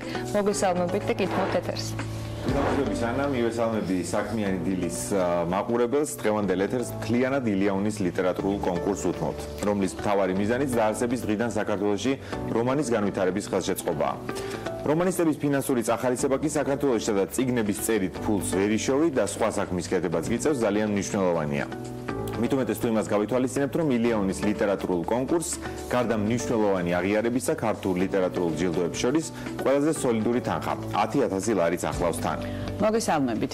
ილიაუნის ლიტერატურული კონკურსი 2010 წელს დაარსდა. 2014 წელს ილიას უნივერსიტეტის აკადემიურმა საბჭომ გადაწყვიტა, რომ 5 წელიწადში ერთხელ პრემია გაცემულიყო უცხოენოვანი რომანის საუკეთესო ქართული თარგმანისათვის. კონკურსის დაარსებიდან დღემდე ილიაუნის ჯილდო 6-მა რომანისტმა და 1-მა მთარგმნელმა მიიღო. ესენი არიან აკა მორჩილაძე რომანისათვის მამლუქი, ზაზა ბურდულაძე რომანისათვის გასაბერი ანგელოზი, ანა კორზაია სამადაშვილი რომანისათვის ვინ მოკლა ჩაიკა, ჯაბა ზარქუა რომანისათვის მკითხველი უნდა მოკვდეს, ზაზა ჭილაძე უილიამ ფოლკნერის წიგნის დროშები მტვერში თარგმანისათვის, ნანა ექვთიმიშვილი რომელმაც პრემია სადებიუტო წიგნისთვის მსხლების მინდორი დაიმსახურა და შარშან პრემია გადაეცა არჩილ ქიქოძეს ტექსტისთვის სამხრეთული სპილო. წლევანდელი კონკურსისთვის განაცხადების მიღება 1 კვირის წინ დასრულდა. ჟიურის შარშან გამოცემული 20 რომანი გადაეცა და წიგნის დროს აქვს ექსკლუზივი, რომ დღეს პირდაპირ ეთერში გაიგოთ თუ რომელი რომანებია წარდგენილი წელს პრემიაზე.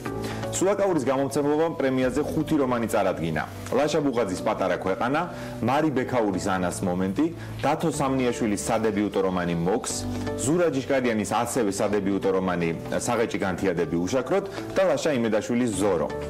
რაც შეეხება გამომცემლობა ინტელექტს, მათ მიერ წარდგენილი წიგნების სია ასეთია: სოფო არდიას გროსმაისტერი, გაგა ნახუცრიშვილის ზამთრი ზღვა, გაბრიელ ტანიეს ქანაანის შვილები, ბაკურ გაბუნიას ვიტა ბრევის გამოცხადებამდე, ბესო პაპასკუას ფსიქოტროპული ფოიერვერკი, გურამ შერვაშიძის მცირეს თავგადასავალი და გურამ ბათიაშვილის ელი გულა და კავა.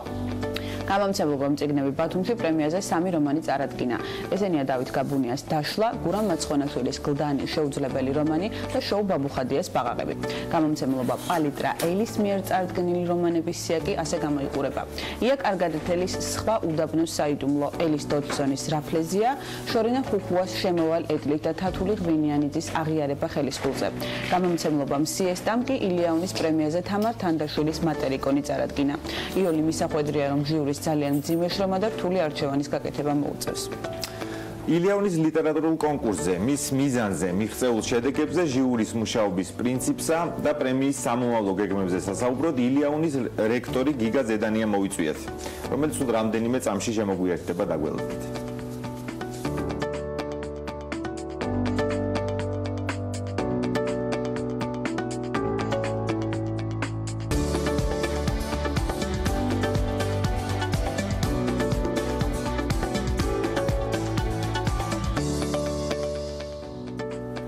მოგესალმებით ბატონ გიგა, ძალიან დიდი მადლობა რომ ესე ადრიანად გვესტუმრეთ.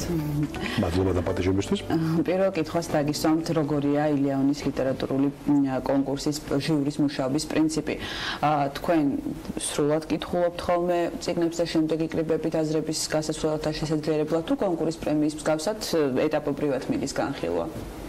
ალბათ ცოტა ზოგადი თემით რომ დავიწყოთ, სადაც ორი მოდელი არსებობს, როგორ შეიძლება რომ ჟიური მიმუშაოს, უხეშად თუ ვიტყვით ფრანგული და ბრიტანული.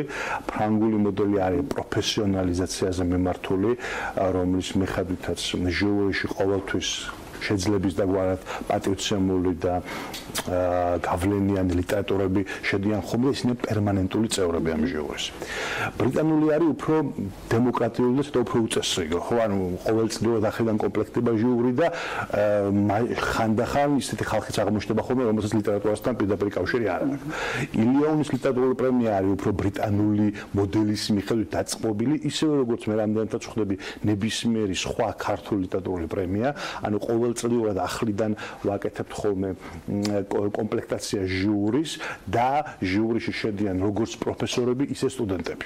პროფესორები ცხადია ძირითადად არიან იმ მიმართულებების წარმომადგენლები, რომელთაც ლიტერატურასთან რაღაც მჭიდრო კავშირი აქვს, ლიტერატურაცოდნები და ასე შემდეგ. სტუდენტები მოგეხსენებათ განსაზღვრების თანახმად ვერ იქნებიან პროფესიონალები, ხო?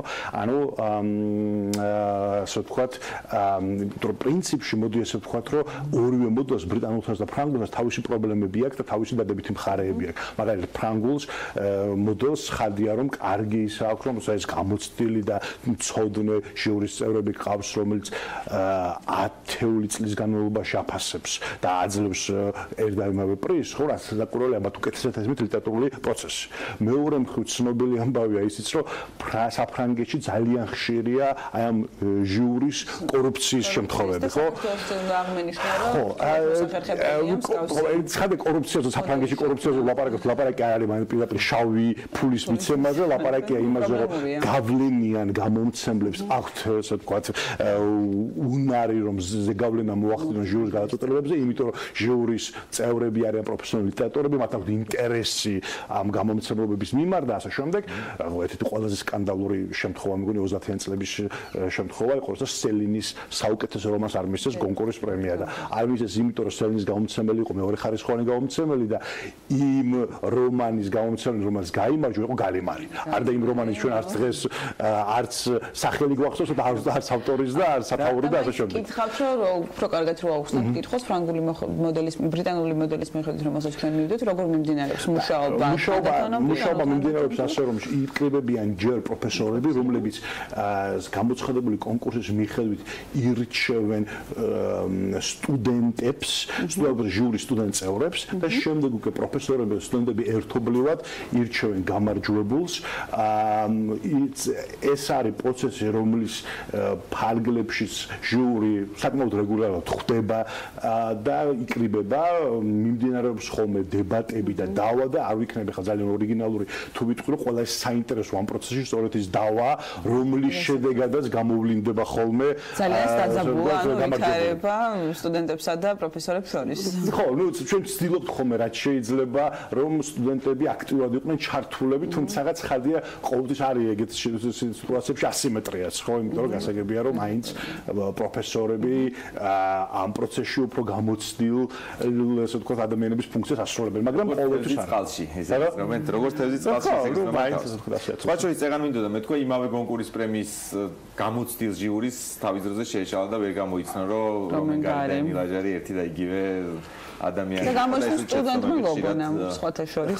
აი სხვათა შორის შევხედოთ გინდა კონკურსის პრემიის გამარჯვებლებს, გინდა მაგალითად ყველაზე პრესტიჟული პრემია, რომელიც არის ამერიკაში, ხო, ანუ პულიცერის პრემია, ჩვენ ხო მივხვდებით, რომ დიდი ნაწილი ამ რომანების საერთოდ არავინ არ იცის. ანუ დიდი ნაწილი ამ რომანებისა იკარგება და სულ რამდენიმე გამოირჩევა ხოლმე, რომელიც ასე ვთქვათ, დღემდე შემორჩა და შესაბამისად არაფერი განსაკუთრებული ამაში, როგორც ჩანს, არ არის ნაციონალური ლიტერატურა, არ ვითარდება იმ კანონებით, რომელიც წინასწარ შეიძლება განსხვავდეს. გასაგები. ბატონო გიგა, რა დავალება აქვს ჟიურის თქვენგან? თქვენგან გულისხმობ ილიაუნის აკადემიური საბჭოსგან. ნუ რას უნდა მიაქციონ მათ ყურადღება? წიგნის შინაარს, წერის სტილს, თემის აქტუალობას თუ აი რას კონკრეტულად? თუ ყველაფერზე ერთად? ეს არის ძალიან რთული შეკითხვა, იმიტომ რომ ქართული ლიტერატურული პროცესის მთავარ პრობლემაზე მიანიშნებს. მთავარი პრობლემა ჩემი აზრით არის არა იმდენად პროდუქცია, რამდენადაც კრიტიკა. ანუ შეფასება, დაფასება, ანალიზა და ასე შემდეგ. ცალკე საკითხია რა გამოდის, როგორც ლიტერატურული ნაწარმოებები, მაგრამ ფაქტია, რომ ამაზე მსჯელობა შეუდარებლად უფრო დაბალ დონეზე ხდება, ვიდრე ის რაც ასე ვთქვათ, გვაქვს სახეზე და შესაბამისად ეს არის ხოლმე რთული, იმიტომ რომ ახალ ნაწარმოებებზე მსჯელობას ყოველთვის სჭირდება რაღაც უფრო მეტი, ვიდრე რაღაც ზოგადი წესების ცოდნა, რომელსაც კონკრეტულ ნაწარმოებს მიუყენებ. იმიტომ რომ ყოველი ახალი საინტერესო ძლიერი ნაწარმოები თვითონ გთავაზობს იმ ახალ კრიტერიუმებს, რომლების მიხედვით უნდა შეაფასო. ამიტომაც ძალიან მნიშვნელოვანია ხოლმე, რომ კრიტიკოს თუ შემფასებელს ჟიურის წევრს კონდეს კულტურა და ასევე ღიაობა, რომ დაინახოს რა არის ახალი პერსპექტივა, რომლიდანაც ახალი ნაწარმოები უნდა შეფასდეს. იმიტომ რომ თუ გაქვს რაღაცა წესები, რომლის მიხედვითაც ზუსტად იცი სად მოათავსებ ყოველ ახალ წაკითხულ წიგნს, მაშინ არც ის იმუშავებს მხოლოდ ძალიან არაორიგინალურ წიგნების შემთხვევაში. და ამიტომაც პრინციპში ის პერსპექტივები და ის კრიტერიუმები ირკვევა ხოლმე კონკრეტული ჟიურის მუშაობის პროცესში. ბატონო, როგორ ფიქრობთ ილიაუნის ლიტერატურა ლიტერატურული კონკურსის გამარჯვებული თავისი ძველი სამუშაო გამოცდილებით, წარსული წიგნებით ჯილდოვდება უფრო თუ ეს არის ახალი შანსი მისთვის, რომ ახალი წიგნები დაწეროს? ფასდება კონკრეტული წიგნი, ერთი. ცხადია ნახეთ რომ დებიუტანტებსაც ნამდვილად ანუ ცხადია რთულია ხოლმე არ გაითვალისწინო ამ წელს იქამდე რა აქვს გაკეთებული ეს ფაქტია მაგრამ მაინც მთავარი კრიტერიუმია საუკეთესო გასული წლის საუკეთესო რომანის ასე ვთქვათ შერჩევა და არა საუკეთესო მწერლის ცოტათი აქ შეიძლება პრობლემა იყოს ლოგიკასთან იმიტომ რომ ჩვენ მოგეხსენებათ რომ მეორე იმავე მწერალს პრემიას აღარ ვაცნობთ. და მსგავსად. როგორ? კონკურსის მსგავსად. ხო და შეიძლება ამიტომაც ასე ვთქვათ ჩვენ რაღაცა გამართებაში ლოგიკურად შეიძლება ბოლომდე აწყობილი არ იყოს, მაგრამ კონკურსის მსგავსად ვამბობთ რომ თუ ერთხელ მიიღო ავტორმა მეორეჯერ უნდა შეიძლება მივცეთ სხვა ავტორებს რომ ასე ვთქვათ მართლაც ეს ქართული კონტექსტისთვის საკმაოდ დიდი თანხაა და შევეცადოთ რომ ასე ვთქვათ რაღაცნაირად სამართლიანი განაწილდეს. კი, აი ამას შევუღრმავდები, ჩემი კომპლიმენტები ამის გამო ილიაუნის ლიტერატურულ კონკურსს, იმიტომ რომ ქართველი მწერლები, ევროპელი მწერლებისგან განსხვავებით არ არიან განებივრებული ეგრეთ წოდებული სტიპენდიებით, რომელსაც მათ გამომცემლობები აძლევენ და აძლევენ იმის შანსს, რომ განმარტოვდნენ, წავიდნენ სადმე და მთლიანად კონცენტრირდნენ რაღაც კონკრეტულ რომანზე. ჩემი აზრით ეს თანხა ქართველ ავტორს აძლევს იმის საშუალებას, რომ ფინანსური, ასე ვთქვათ, ჯილდო, რომელიც დაიმსახურა წინა წიგნისთვის, გამოიყენოს მომავალი წიგნის დასაწერად. ეს ძალიან კარგი რამაა. ბატონ გიგა, რა დრო მიეცათ ჟიურის წევრებს აი ამ 20 რომანის წასაკითხად, ან როდის უნდა ველოდოთ მათ გადაწყვეტილებას? რა დრო სჭირდება ამ რომანების კარგად დამუშავებას? ესე იგი, რა პირველ თქვენს შენიშვნასო დაუბრუნდე, ასია, თუმცა ჩვენ არ ვიცით, რამდენად ერთნაირად ხარჯავენ ქართველი მწერლები და ევროპელი მწერლები, მაგალითად, პრემიიდან აღებულ თანხას, ჩემი აზრით სხვადასხვანაირად, თუმცა ეს უფრო სოციოლოგიის ანალიზის საკითხია, ალბათ ვიდრე ლიტერატურის მცოდნეობის. როგორ გონიათ? ჩვენთვის მთავარი, როცა ამ პრემიას ვარსებდით, ჩვენთვის მთავარი იყო ჟანრი.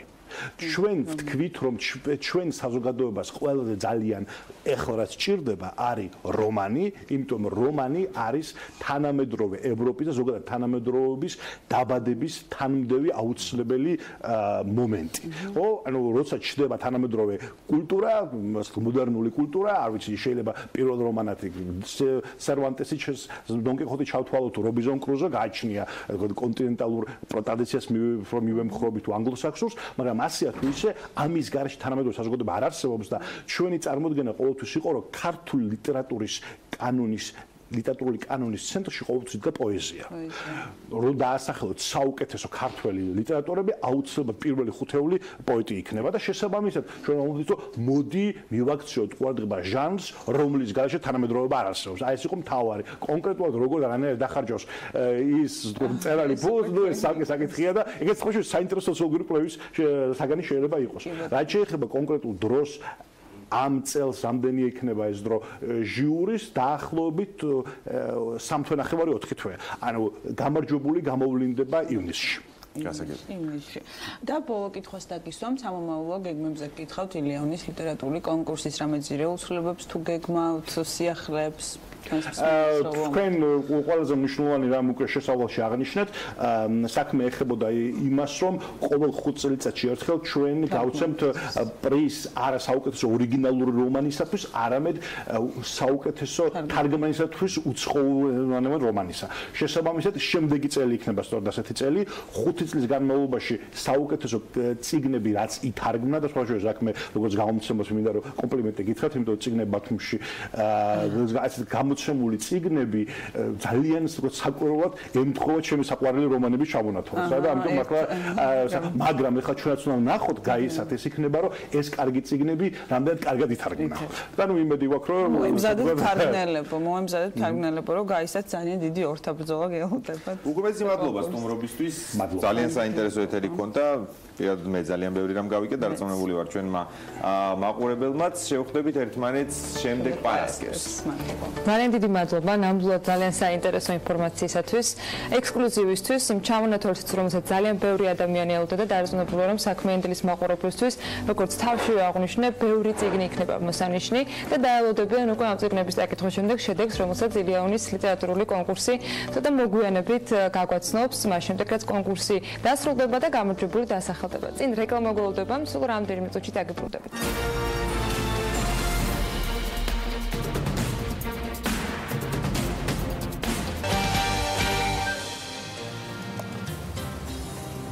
მოგესალმებით, დღეს პარასკევია და ტრადიციულად სავალუტო მიმოხილვის დღე გვაქვს. წინა პარასკევს, როცა ბიტკოინია კრიპტოსავალუტო მიმოხილვის უფრო სწორად, ბიტკოინი 10 და 11000-იანი ნიშნულების შორის მოძრაობდა. ჩვენ მოქმედების განვითარების ორი სცენარი გამოყავით. ტექნიკურ ანალიზზე დაყრდნობით, პირველი თუ ბიტკოინი 11700 ნიშნულს აცდებოდა, მაშინ დაიწყებოდა სულ 17000-იანი ნიშნულისკენ და მეორე თუ კი ბიტკოინი ვერ შეინარჩუნებდა ფასდა $9200-მდე ჩამოვიდოდა და დაიწყებოდა სვლა ახალი საყრდენი ფასისკენ $6400-ისკენ. მოხდა ის, რომ ინვესტორებმა ვერ შეძლეს $11700-იანი წინააღმდეგობის წერტილის ზევითკენ გარღვევა ორშაბათს, რამაც გაყიდვების ტალღა გამოიწვია და ბიტკოინის ფასი უკვე 4 შაბათისთვის $9450-მდეც კი დაეშვა. დღეს დილით ამ ანგარიშის წერისას ფასი $9265-ზე იყო, ახლა $8400-ზეა დაახლოებით ჩამოშვებული. ბოლოს შევხედოთ ამ წამის ფასს და გადავწყვიტოთ რა იქნება რაციონალური ისევ იმ დათქმით, რაც წინა კვირას თქვით, როცა ფასი $9200 ჩამოწდება, ტექნიკური ანალიტიკოსები უკვე ახალ დაშვების წერტილად $6400 ელიან.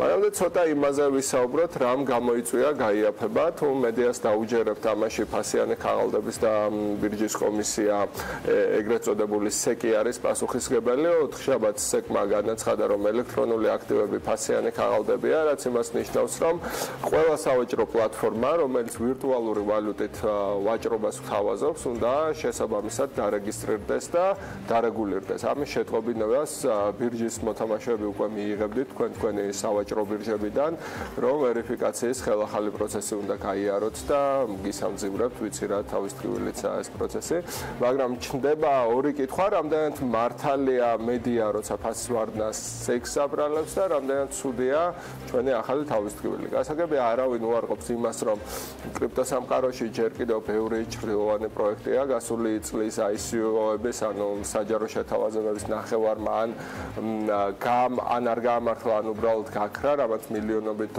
დააკარგინა არც ისე სქელჯიბა ინვესტორებს და ზუსტად ამიტომ ბევრმა კრიპტოენთუზიასტმა და ანალიტიკოსმა გამოთქმა ვარაუდი, რომ კრიპტოსამყარო გაცილებით უსაფრთხო და სანდო იქნება თუ გაჩნდება მაკონტროლებელი ორგანო, რათა ყველას მიერ თამაშის წესების დაცვა უზრუნველყოს. ამ თვალსაზრისით სეკი კრიპტოსამყაროს დავანგრეველი კი არა, შეიძლება გადამრჩენელიც არის და თუ სეკის ბაზრის მტრად გამოცხადებას შეცდომა და შესაბამისად ფასების ვარდნის მასზე გადაბრალებაც, მაშინ რა მოხდა? ამაზე პასუხს ისევ ტექნიკური ანალიტიკა გვეტყვის, რა მოხდა და ელიოტის ტალღის პრინციპი, თუ შევხედავთ ჩარტს, რომელიც სწორედ წინა კვირას ავხსენეთ და დავაკვირდებით ფასის მოძრაობას, დავინახავთ, რომ სეკის განცხადებამდე 4 დღით ადრეც შესაძლებელი იყო ამ გაიაფების პროგნოზირება და ეს ვქენიც კიდეც წინა პარასკევს, როცა მოგიწოდეთ შაბათ კვირის ფასებს კარგად დავკვირვებოდით, იმის გასარკვევად შეძლებდა თუ არა ბიტკოინი ფასის $11700-იანი წერტილის მაღლა ასრულებას და შენარჩუნებას.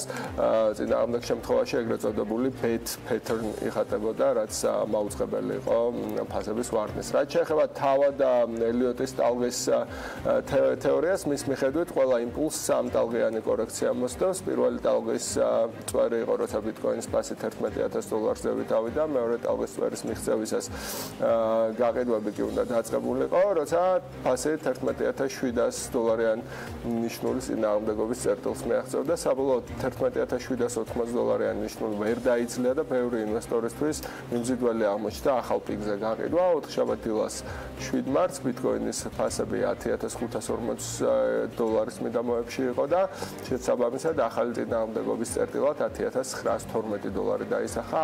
აქამდეც ვერ აღწია ფასმა და სეკის სტანდარტულმა განცხადებამ ახალი გაყიდვების სერია წაახალისა, რომლის შესაძლებლობაც არასკევს განჭრიტეთ და კვირისთვის უკვე ნათელი იყოს. როგორც ჩანს, არა საჭირო გაიაფებაში ერთი დამნაშავე ეძებოთ, ბაზარი უკვე ელოდა ამ ნეგატიურ წრეს, თუ არ იქნებოდა სეკი, იქნებოდა გაყიდვების სხვა იმპულსი, ბაზარი უკვე განწირული იყო გაყიდვის ციკლისთვის, როცა $11,700-იანი წინააღმდეგობის წერტილი ვერ დაიძლია. სწორედ ამიტომ ვამახვილებთ ამ ხელა ყურადღებას ცხრილებზე და მათ მნიშვნელობაზე ყოველ პარასკევს. და ვინაიდან ჩვენი წინა კვირის ერთ-ერთი სცენარი გამართლა, შეგვიძლია იგივე სცენარი დავტოვოთ აქტუალურად და აკვირდეთ ფასს, თუ დღევანდელი დღის ბოლომდე თუ ვერ შევძალით $9,200 ზემოთ ფასის ასროლა და ფასი ქვემოთ შენარჩუნდა დიდი ხნით, ამათ შეგვიძლია ვივარაუდოთ, რომ კორექცია $6,400-მდეც კი გასტანს, სანამ საყილად განწყობილი ინვესტორებისთვის ეს მეტისმეტად მიმზიდველი ფასი არ აღმოჩნდება მსხვილი ფულით შემოსასვლელად. ერთი ესე იგი ეგრეთ წოდებული support line-ი კიდე $7,000 მიდამოებში აქვს და აი ეს არის ჩვენი რასაც უნდა ველოდეთ ალბათ. და ალბათ რა შემდეგი სტუმარი წარვადგინოთ 2012 წელს ლონდონში 3 ცენტად შეძენილი პირველი ბიტკოინი, რომელიც 4 წლის შემდეგ საქართველოში ბიზნეს დაწყების წინაპირობა გახდა კომპანია Bitcoin Fund Group Up-ის Bitcoin Fund Group Up Georgia ყველაფერს სწორად ვამბობ თუ შეცდომას. უნდა გავიცნოთ, რომელიც კრიპტოვალუტების ბიზნესში 2017 წლიდან გამოჩნდა კომპანიის შესახებ დეტალები ვნახოთ სიუჟეტში, შემდეგ კი უფრო ცვლად მათი სამომავლო გეგმების შესახებ სტუდიაში განვაგრძობთ საუბარს და წარგიდგენთ სტუმრებსაც. ეფრემ ურუმაშვილი ჩვენ თანაწამყვანი, ყველა კარგად იცნობთ, ბექა ვაშაკიძე ამბით მაინინგის თანადამფუძნებელი და გიორგი ინაშვილი ამბით მაინინგის აღმასრულებელი დირექტორი იქნებიან ჩვენი სტუმრები. სიუჟეტი ახლა კი ეთერში. კომპანია Bitcoin Fund Group Georgia კრიპტოვალუტების მაინინგში 2017 წლიდან არის ჩართული. კომპანია ერთდროულად ბიტკოინის, დაშის, ეთერიუმის და ლაითქოინის მაინინგით არის დაკავებული. როგორც მისი დამფუძნებლები აცხადებენ, დაინტერესება იმ ტექნოლოგიებს უკავშირდებოდა, რაზეც კრიპტოვალუტები იყო დაფუძნებული. როდესაც მე დავიწყე ბიტკოინზე შეხედვა არა როგორც კრიპტოვალუტა, არამედ როგორც ტექნოლოგია, მე აღმოაჩინე, რომ არსებობდა არა მხოლოდ ბიტკოინი, არამედ სხვა ბევრი კრიპტოვალუტა, როგორიცაა ეთერიუმი, ლაითქოინი, მონერო და სხვა. ყველა ეს კრიპტოვალუტა განსხვავებული იყო ერთმანეთისგან და ყველა იყო დამფუძნებული სხვადასხვა ტექნოლოგიაზე. და ყველას გამოყენება შეიძლებოდა სხვადასხვანაირად. მაგალითად, მონერო გვაძლევდა საშუალებას, რომ დარჩენილიყავით ანონიმური და ეთერიუმი გვაძლევს საშუალებას, რომ გავაკეთოთ ეგრეთ წოდებული smart contract და ეთერიუმის blockchain-ზე გამოვუშვათ ეგრეთ წოდებული ტოკენი. დაარსებიდან მალევე კომპანიამ $1 მილიონი ინვესტირების მოზიდვა მოახერხა, რომლითაც თბილისის თავისუფალ ეკონომიკურ ზონაში მაინინგ ფერმა ააშენა. თანამედროვე ტექნოლოგიების ბიზნესში ჩართულები აცხადებენ, რომ მოახლოეს მომავალში ბაზარზე ახალი ტოკენის გამოშვებას გეგმავენ. როდესაც დავიწყეთ ფერმის მშენებლობა, მე ვცადე და გავაშუქე ყველა ნაბიჯი, როგორ ავაშენეთ 1 მეგავატიანი ფერმა. ყველა პრობლემა, რომელიც ჩვენ გავიარეთ და ყველა სირთულე, რომელიც ჩვენ გადავლახეთ. ეს მიდიოდა სადღაც 6-7 თვის განმავლობაში და ჩვენ შევძელით დღემდე ყოველდღე 15,000 subscriber-ი და 1,5 მილიონზე მეტი ნახვა. ამის შემდეგ ჩვენ გადავწყვიტეთ, რომ გავეკეთებინა ეგრეთ წოდებული ICO, Initial Coin Offering, რომელიც ნიშნავს ახალი ტოკენის coin-ის გამოშვება ბაზარზე. ეს ტოკენი იქნება დაფუძნებული ეთერიუმის blockchain-ზე და გვაძლევს საშუალებას გავიდეთ სოფლიო ბაზარზე და ყველა დაინტერესებულმა ადამიანმა თუ ინსტიტუციონალმა ორგანიზაციამ ჩადოს ჩვენ მომავალ პროექტში დატა ცენტრში ფული. აღსანიშნავია, რომ დღეს უკვე ჰყავთ ინვესტორები როგორც საქართველოში, ასევე ამერიკასა და გერმანიაში. Bitcoin Fund Group Georgia სამომავლოდ 20 მეგავატის სიმძლავრის დატა ცენტრის აშენებას გეგმავს. ეს არ იქნება მარტო ბიტკოინის მაინინგი, ეს იქნება დივერსიფიცირებული ფერმა. ეს საშუალებას გვაძლევს, რომ რისკების შევამციროთ მაქსიმალურად, იმიტომ რომ თქვათ, რომელიმე coin თუ იქნება უფრო დავარდნილი, მეორე coin დააბალანსებს ამას და მომხმარებლისთვის, იმ ხალხისთვის, ვინც დივიდენდებს იღებს, მათთვის საერთო ჯამში თანხა იქნება მაქსიმალურად მომგებიანი. ამჟამად არსებული cloud mining-ები არიან ძალიან დახურული და არ ავრცელებენ არანაირ ინფორმაციას, საიდან ხდება ეს mining-ი. ჩვენთან იქნება ჩვენ გავყიდეთ მხოლოდ იმ hash rates, რაც რეალურად გვექნება. ანუ ვიქნებით მაქსიმალურად გამჭვირვალე. კომპანია ახალი coin-ის გაყიდვის დაწყებას მარტის ბოლოდან გეგმავს. და როგორც შეთანხმდა დაანონსა, ეფრემ ურმაშვილთან, ბექა ვაშაკიძესთან, ალბით მაინინგის თანამდებობთან და გიორგი ინაშვილთან, ალბით მაინინგის აღმასრულებელ დირექტორთან ერთად გავაგრძელებთ საუბარს. მოგესალმებით, მადლობა სტუმრობისათვის. სიუჟეტშიც აღნიშნული იყო ის ბიზნესის დღევანდელი მდგომარეობა, რომელიც დღეს არსებობს. მოდით დავიწყოთ იმით, რატომ გავაწყდეთ, რომ ეს ფერმა შეგექმნათ საქართველოში, თბილისში და რა მიზნები დაისახეთ წინ. პირველ რიგში საქართველოში თავისუფლ ეკონომიკური ზონა გვაძლევს იმის საშუალებას, რომ კონდეს ისეთი პირობები მაინინგისთვის, რომელიც არ არის უმრავლეს მსოფლიოს სხვა ქვეყანაში, არის ძალიან იაფი დენი, არის გადასახადებისაგან თავისუფალი ზონა და დაცული ტერიტორია, რომელიც არის შემოსაზღვრული, რაც გვეხმარება იმისთვის, რომ მაინინგიდან მივიღოთ მაქსიმალური მოგება. ანუ ჩვენ სხვა მაინინგ ფერმებთან შედარებით ბევრად უფრო მომგებიანი ვართ მაგ მხრივ საქართველოში. საომალოდ რას აპირებთ? საომალოდ მარტში ვიწყებთ ეგრეთ წოდებულ pre-sales, ანუ ICO-ზე გავდივართ. გეგმა გვაქვს, რომ შევაგროვოთ 40 მილიონი, რის მეშვეობითაც ჩვენ შევძლებთ რომ ავაშენოთ 20 მეგავატიანი ფერმა. ეს იქნება 20 მეგავატი გვექნება ასევე hosting facility, სადაც მომხმარებლებს შეეძლებათ რომ თავისი მაინერები გამოვაგზავნონ და ჩვენთან დადონ. და შესაბამისად ამ თანხით, ამ ფერმიდან მოხდება დივიდენდების გადანაწილება იმ ხალხზე, ვინც შეიძენს ჩვენს ტოკენს. ანუ ჩვენ ვიქნებით დივიდენდ ტოკენი, განსხვავებით ბევრი ICO-სგან, რომელიც ამბობს, რომ არიან utility token-ი, იგივე SEC-ის რეგულაციები, რაც იყო დღეს, ძალიან როგორც წავიდა უკვე საუბარი იმაზე, რომ ყველა ICO თითქმის უკვე ფასიანი ქაღალდია.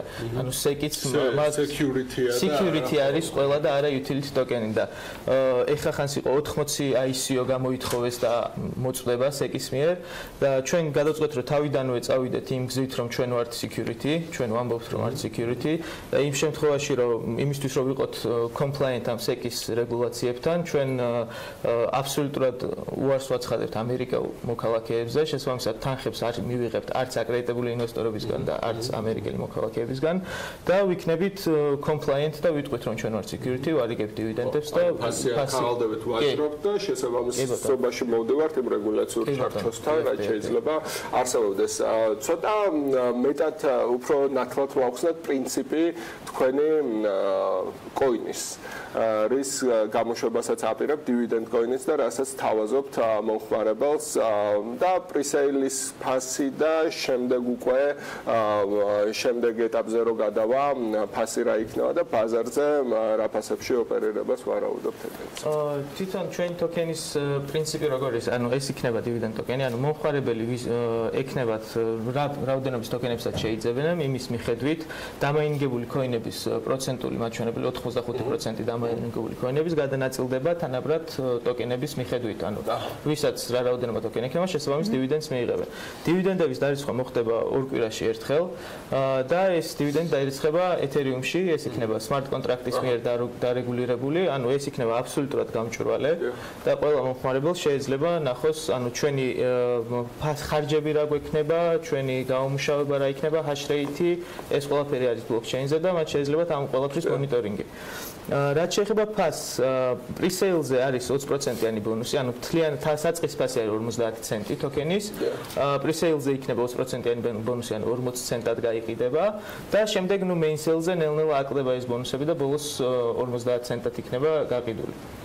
რაც შეიძლება exchange-ებს და pass ანუ exchange-ებზე მოხდება მე ეს თუ უბრალოდ აი ეს ტოკენი არის აღრიცხვის საშუალება იმ ადამიანის ვინც exchange-ებზე მოხდებით უბრალოდ მოხდებით დეცენტრალიზებულ exchange-ებზე როგორც არის Ether, Delta, IDEX-ი მაგ exchange-ებზე მოხდებით ასევე გვაქვს მოლაპარაკება ეხლა უბრალოდ სახელს ვერ ვიტყვით იმ ბირჟის იმიტომ რომ დასრულებული არ არის მაგთან მოლაპარაკება და ერთ-ერთ ამერიკული ბირჟა არის რომელიც მარტში შემოდის ბაზარზე და მაგათთან გვაქვს საუბარი რომ მოხდეთ მაგათთან ბაზარზე შემოდის საათს საქართველოში? არა, საქართველოში არა. საერთაშორისო ის. ესე იგი ახალ ბირჟა. რა რისკებს თვლით მომხმარებლისათვის, რომლებიც იქნებიან ამ შემთხვევაში თქვენთან თანამშრომლობაზე და ექნებათ smart კონტრაქტები. რჩება თუ რა რაიმე რისკი ან რა შეიძლება იყოს წინაპირობა მათთან თანამშრომლობის დაწყების? რისკი როგორც ყველა ICO-ს, ну ჩვენ ICO-საც რა თქმა უნდა აქვს არის რისკი რომ კრიპტოვალუტის ბაზარს შეიქმნას პრობლემები.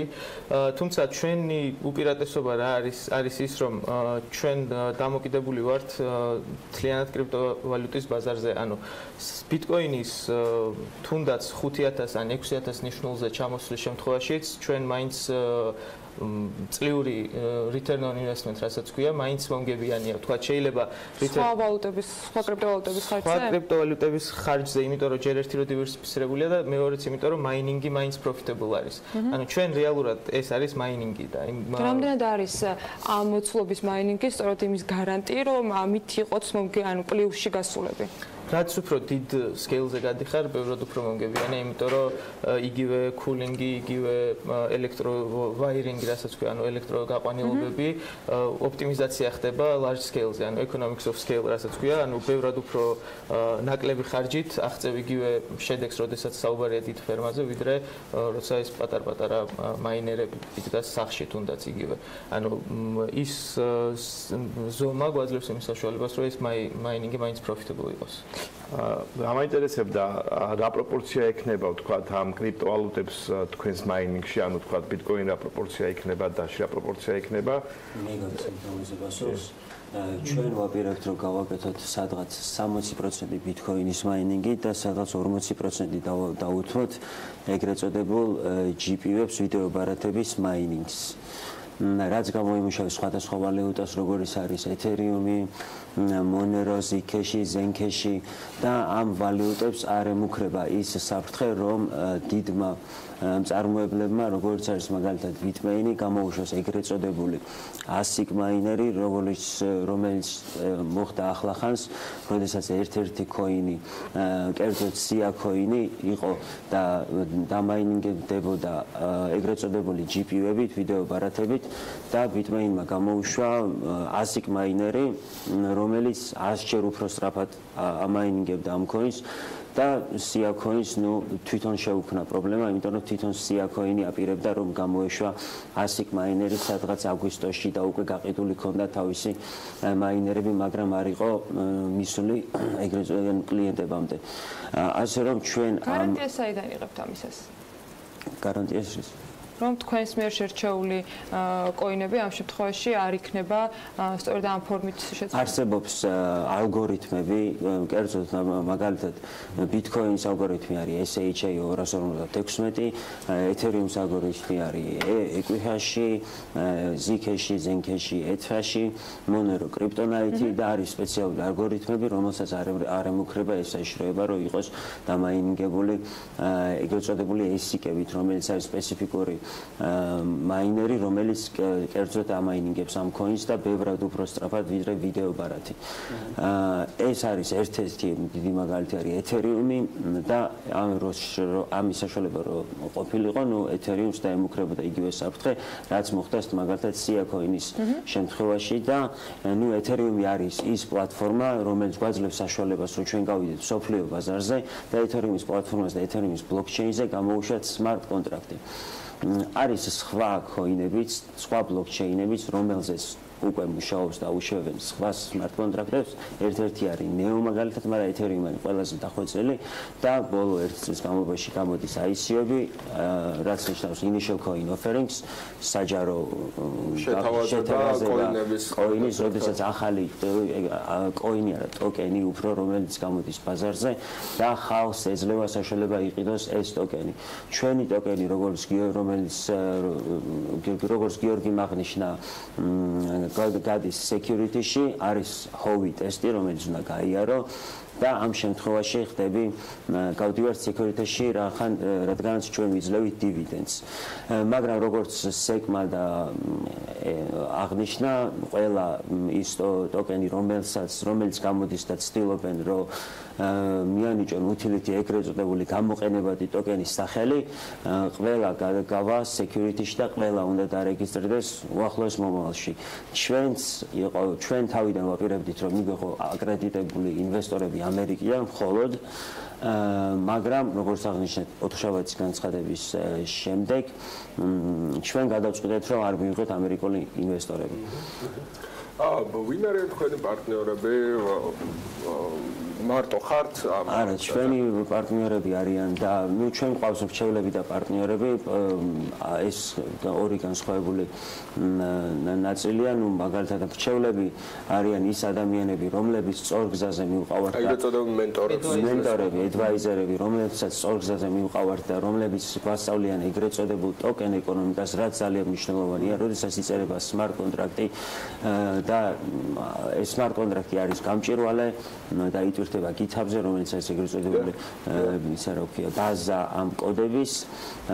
ეს უნდა იყოს გამჭვირვალე და სადაც ნამდვილად წერია, რომ ეს ხალხი, ეს smart კონტრაქტი აჩვენებს ამას, რომ გადაიხდის dividends 85%-ს ამა და ამაზე, hosting-ზე, მაინინგზე თუ შემდგომში მომავალ cloud mining-ზე, რომელიც ჩვენ გვაქვს roadmap-ში მომავალში გაწერილი. რა მაინტერესებდა თქვენ? ანუ advisor-ებს რაც შეეხება, ჩვენ ყავს advisor-ები, უკვე წარმატებული პროექტებიდან, ისეთი პროექტებიდან, რომელიც არის top 20-ში, რომელიც არის quantum-ი, მაგალითად, V-chain-ი, მაგალითად, quantum-ზეც გამოდის უკვე რაღაც smart კონტრაქტები და არსებობს ტოკენები quantum-ზე გამოსული, მაგრამ არ არის იმდენ დახვეწილი, როგორც ethereum-ი.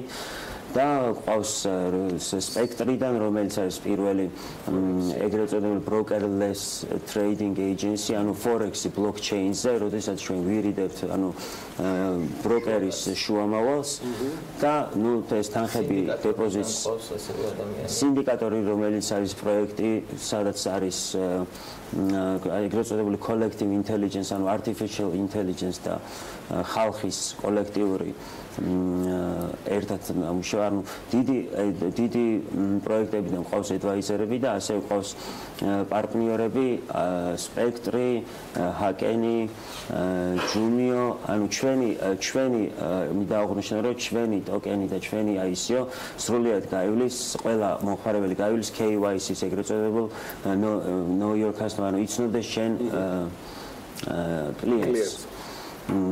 და ამისაც იქნება საჭირო, რომ მათ ატვირთონ და მოგვაწვიონ თავის პირადი მონაცემები. თემის ქონდა კითხვა და უნდა დავასრულოთ ჩვენი ლიმიტირებული. მნიშვნელოვანია, თქვათ, დღეს რამოცულობის ინვესტიციაში აგროვებთ უკვე, როგორც ნახეთ თქვენ საიტზე 21 დღეში ამთავრებთ ამას, რო თქვათ, შეთავაზებას და 21 დღეში ვიწყებთ. 21 დღეში ვიწყებთ. და რა თქვათ რამოცულობის ინვესტიციებს ელოდებით ჩვენ ამ მიმართულებით.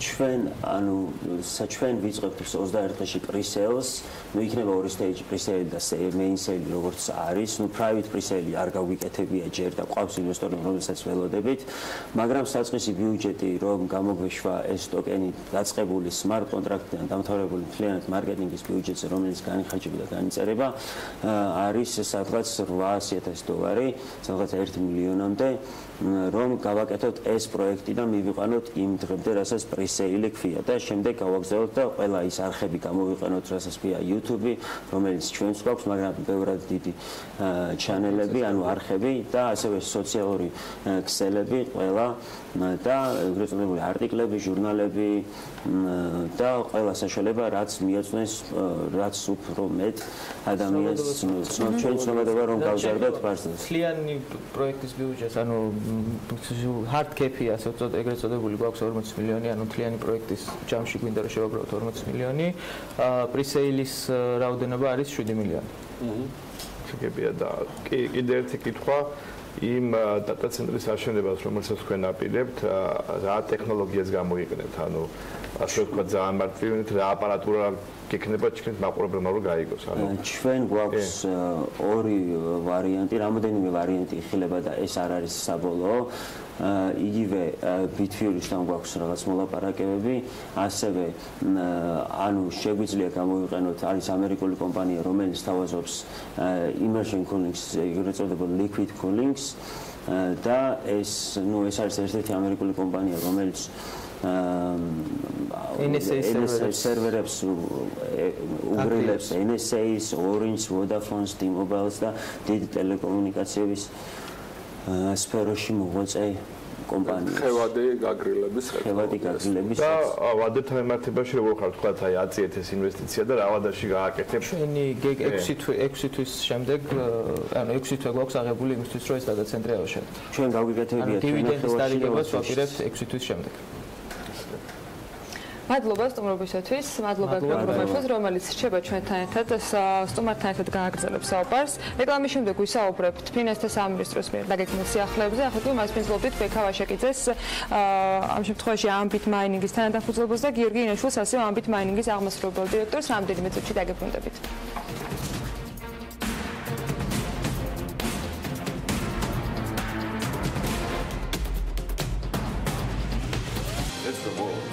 ბოლო ერთ თვეში ფინანსთა სამინისტრომ ერთდროულად რამდენიმე ცვლილება წარუდგინა საზოგადოებას, საჯარო პრეზენტაციები მცირე და საშუალო ბიზნესების წარმომადგენლებთან მთელი ქვეყნის მასშტაბით ჯერ ისევ გრძელდება. ამჯერად და მორიგჯერზე სატელევიზიო ფორმატში კიდევ ერთხელ ვისაუბრებთ დაგეგმილ საგადასახადო ცვლილებებზე ეფრემ ურმაშვილთან ერთად მასპინძლობთ ლაშა ხუციშვილს, ფინანსთა მინისტრის მოადგილეს და რემი ისე შემთხვევა, როცა სრულად გითმობეთ ეს. მოგესალმებით. მოგესალმებით ლაშა, მადლობა რომ მოგბრძანდით ეთერში. ძალიან მნიშვნელოვან ცვლილებებს ატარებს ბოლო და ახლობით ნახევარი წელია ფინანსთა სამინისტრო. მინდა განსაკუთრებით გამოვყო უკვე განხორციელებული პროექტი, ეს არის დაგეგმის ავტომატური დაბრუნება და ალბათ ამ ქვეყანაში აბსოლუტურად ყველა მეწარმემ დაწყებულმა მცირე დაგეგმის სიხდის და დამთავრებულმა დიდმა და მათ შორის ექსპორტიორებმა და მათ შორის იმპორტიორებმაც ეს არის გამოსაყოფი იგრძნეს ეს ასე რომ ვთქვათ ფუფუნება, რასაც ქვია საკუთარი ფულის ბიუჯეტიდან 15 დღეში მოbrunება უკან და დარწმუნებული ვარ რომ პოზიტიურად აისახება ეს ქვეყნის ეკონომიკურ ზრდაზე. პირველი თქვა მექნება ესეთი რომ აი ამ რეფორმიდან თქვენ რა ეკონომიკურ ზრდას ელოდებით პირველი წელს და მეორე თქვათ რა რაოდენობის თანხის დაბრუნებას თქვათ იმ უკვე არსებული 2 თვიდან რაც გვაქვს ჩვენ სახეზე თქვათ თუ ავიღებთ ამ პროპორციას რა რაოდენობის დაუბრუნდება ბიზნეს უკან ეს მეორე კითხვა და მესამე კითხვა იქიდან გამომდინარე რომ თქვათ მოგების გადასახადის რეფორმამ 0.6%-იანს დამოუტანა ჩვენს ეკონომიკას აი აქედან გამომდინარე რომ თქვათ რა იქნება ის ჯამური მაჩვენებელი რომელიც მოგების გადასახადიდან და დაგეგმის დაბრუნებიდან მიცემს ეფექტს ჩვენს ეკონომიკურ ზრდას. დიდი მადლობა შეკითხვისთვის. პირველ რიგში დავაზუსტებთ რომ მოგების გადასახადის რეფორმა ჯერ კიდევ ასე ვთქვათ შეფასების ეტაპზეა სრულად, თუმცა მინიმუმ 1%-იანი ასე ვთქვათ კონტრიბუცია ქონდა ჩვენი შეფასებით საქართველოს ეკონომიკაში ამ რეფორმას, თუმცა ეს არის გრძელვადიანი რეფორმა და ერთ წელზე გათვლილი არც ყოფილა. თავიდანვე გაცხადებული იყო რომ ამის ეფექტი გრძელვადიან პერიოდში ამ 3-4-5 წლის განმავლობაში მუდმივად იქნება გავლენა საქართველოს ეკონომიკაზე. რაც შეეხება უშუალოდ დამატებული ღირებულების გადასახადის დაბრუნების, ზედმეტობის დაბრუნების პროექტს, რომელიც დაიწყო და ნუ გარკვეულწილად მანუალურ რეჟიმში მიმდინარეობს, ამ ეტაპზე იქიდან გამომდინარე, რომ პარალელურად იწერება შესაბამისი სოფტი პროგრამული უზრუნველყოფა, რომელიც უკვე ავტომატურ რეჟიმში, სრულიად ავტომატურ რეჟიმში განახორციელებს აღნიშნულ დაგეგმის დაბრუნებას. ამ ეტაპზე ჩვენ რომ შევაფასოთ ვენახევარი ორთვიანი პროცესი გვაქვს 4-ჯერ არის გაზრდილი დაბრუნებების რაოდენობა და უშუალოდ თანხაც.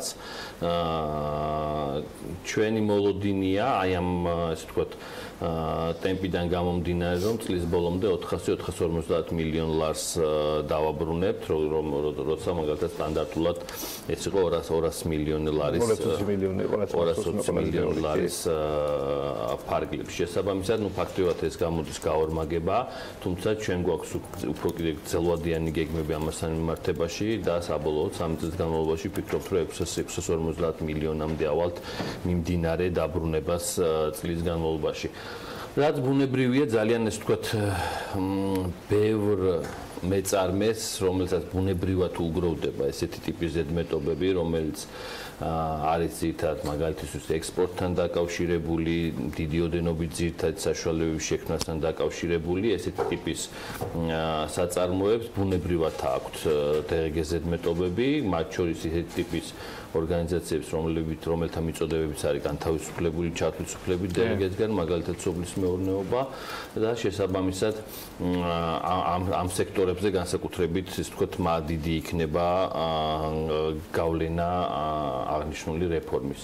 თუმცა არც სხვა სექტორებისთვის არის ნაკლებად მნიშვნელოვანი, იქიდან გამომდინარე, რომ ეს ფაქტიურად საბრუნო საშუალებებისთვის თანხას აძლევს, უმცირებს მაგალითისთვის კრედიტების რაოდენობას, მოკლევადიანი კრედიტების რაოდენობას, რომელიც საბრუნოვის საშუალებებისთვის შეიძლება აიღო, თავის მხრივ ეს დანახარჯების შემცირებასთან. და გრძელვადიანისას თუ ძირითადად საშუალებას იყო ამ შემთხვევაში თუ ძირითადად საშუალებას ეხება, ის უკვე გრძელვადიანად გადაიქცევა, ასევე ექსპორტთან დაკავშირებული ოპერაციები, ვინც ექსპორტს, საქონლის ექსპორტს, სამომსახურების ექსპორტს ატარებს, სრულად ითვლის აღნიშნულ ზედმეტობას და შესაბამისად ასე ვთქვათ, მუდმივი ესე ვთქვათ თანხა ეს. და ბოლო კითხვა ამ თემაზე, რა ეკონომიკური ეფექტი ექნება ამას, ასე ვთქვათ, ეკონომიკიდან გამომდინარე. ჩვენ ვფიქრობთ, რომ ამას შესაძლებელია იმ ხელ ეფექტი არ ქონდეს, ამ ხელაც ვთქვათ, მოგების გადასახადს ქონდა, თუმცა სავარაუდოდ შესაძლებელია დაშვებების დონეზე ამ ეტაპზე ვთქვათ 0.3-0.4% პუნქტით შესაძლებელია ეს ვთქვათ ჩვენ მოგწეს დამატებითი ეკონომიკური ზრდა. ძალიან კარგი ძალიან მნიშვნელოვანი ცვლილებები შევიდა ახალი წლიდან საგადასახადო კოდექსში და რომელზეც თქვენ მოკლედ ახალი წლიდან მოყოლებული დადიხართ რეგიონებში და მოსახლეობას და რა თქმა უნდა ბიზნესმენებს ასწორთ ამის შესახებ, იქნებ მოკლედ გითხრათ კონკრეტული აი ამ 5 საგადასახადო ცვლილების შინაარსი, რაც უშუალოდ ეხება მცირე მიწარმეებს და რაც ასე ვთქვათ ძალიან მნიშვნელოვანია იმისათვის, რომ ქვეყანაში განვითარდეს ეს მიმართულება და გაჩნდეს ასე ვთქვათ და გაძლიერდეს ეს მცირე მეწარმეობა. ანუ კონკრეტულად რა ბენეფიტები ექნება მცირე მეწარმეებს ამ ცვლილებებიდან, ასე ვთქვათ, აი ამ მიმართულებით. პირველ რიგში სანამ უშუალოდ ცვლილებებზე დავიწყებთ საუბარს, ალბათ მნიშვნელოვანია ახსენოთ, რომ საშუალო მცირე ზომის საწარმოების წილი ჩვენს ეკონომიკაში არის გასაზრდელი, უნდა გაიზარდოს საშუალო მცირე ზომის ეკონომიკების წილი, ეს განსაკუთრებით აჩვენა ჩვენს რეგიონებში ვიზიტებმა, სადაც კიდევ უფრო ეს თქვა მძაფრად დგას ეს საკითხი, ვიდრე დედაქალაქში და შესაბამისად მნიშვნელოვანია, რომ რეგიონების ჩართულობაც იყოს ეს თქვა ძალიან მაღალი. ჩვენს მიერ შემუშავებული იყო ეს თქვა სპეციალური დაბეგვრის რეჟიმი საშუალო მცირე ზომის საწარმოებისათვის, რომელიც გაკეთდა შესაბამისი ანალიზის საფუძველზე და შეიცვალა განაკვეთი, შემოთავაზებული ვარიანტი შეიცვალა განაკვეთი, რომელიც შემცირდება 5 ჯერ საშემოსავლო გადასახადის 5%-დან 1%-მდე და გარდა ამისა ზღვარი, ვთქვათ, როდესაც ბიზნესში ჩაირთვლება მცირე მეწარმე 100.000 ლარიდან გაიზარდა 500.000 ლარამდე და საიდან მოვიდა ახლა ეს რიცხვი, ხო, 500.000 ლარი. პირველი ამოცანა ჩვენი იყო ის, რომ მაქსიმალურად ბევრი მეწარმე ჩართულიყო აი ამ პროექტში.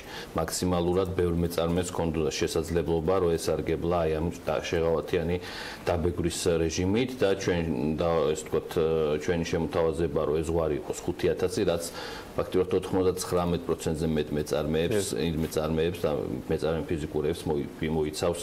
აბსოლუტური უმრავლესობა იქნება ეს. შესაბამისად, ანუ სწორედ ეს იყო მიზანი, რომ მაქსიმალურად ეს ვთქვათ ჩართულობა მოგვეხდინა ყველა მეწარმე ფიზიკური პირისთვის, რაც 500.000-იანმა ზღვარმა ამის საშუალება მოგცა და ახლობით 120.000 მეწარმე ფიზიკურ პირს ეხება პირდაპირ აღნიშნული რეფორმა და ბუნებრივია დაინტერესებაც, რომ ძალიან მაღალია და ამას აჩვენებს ჩვენი შეხვედრები, ასე ვთქვათ, უშუალოდ რეგიონებში.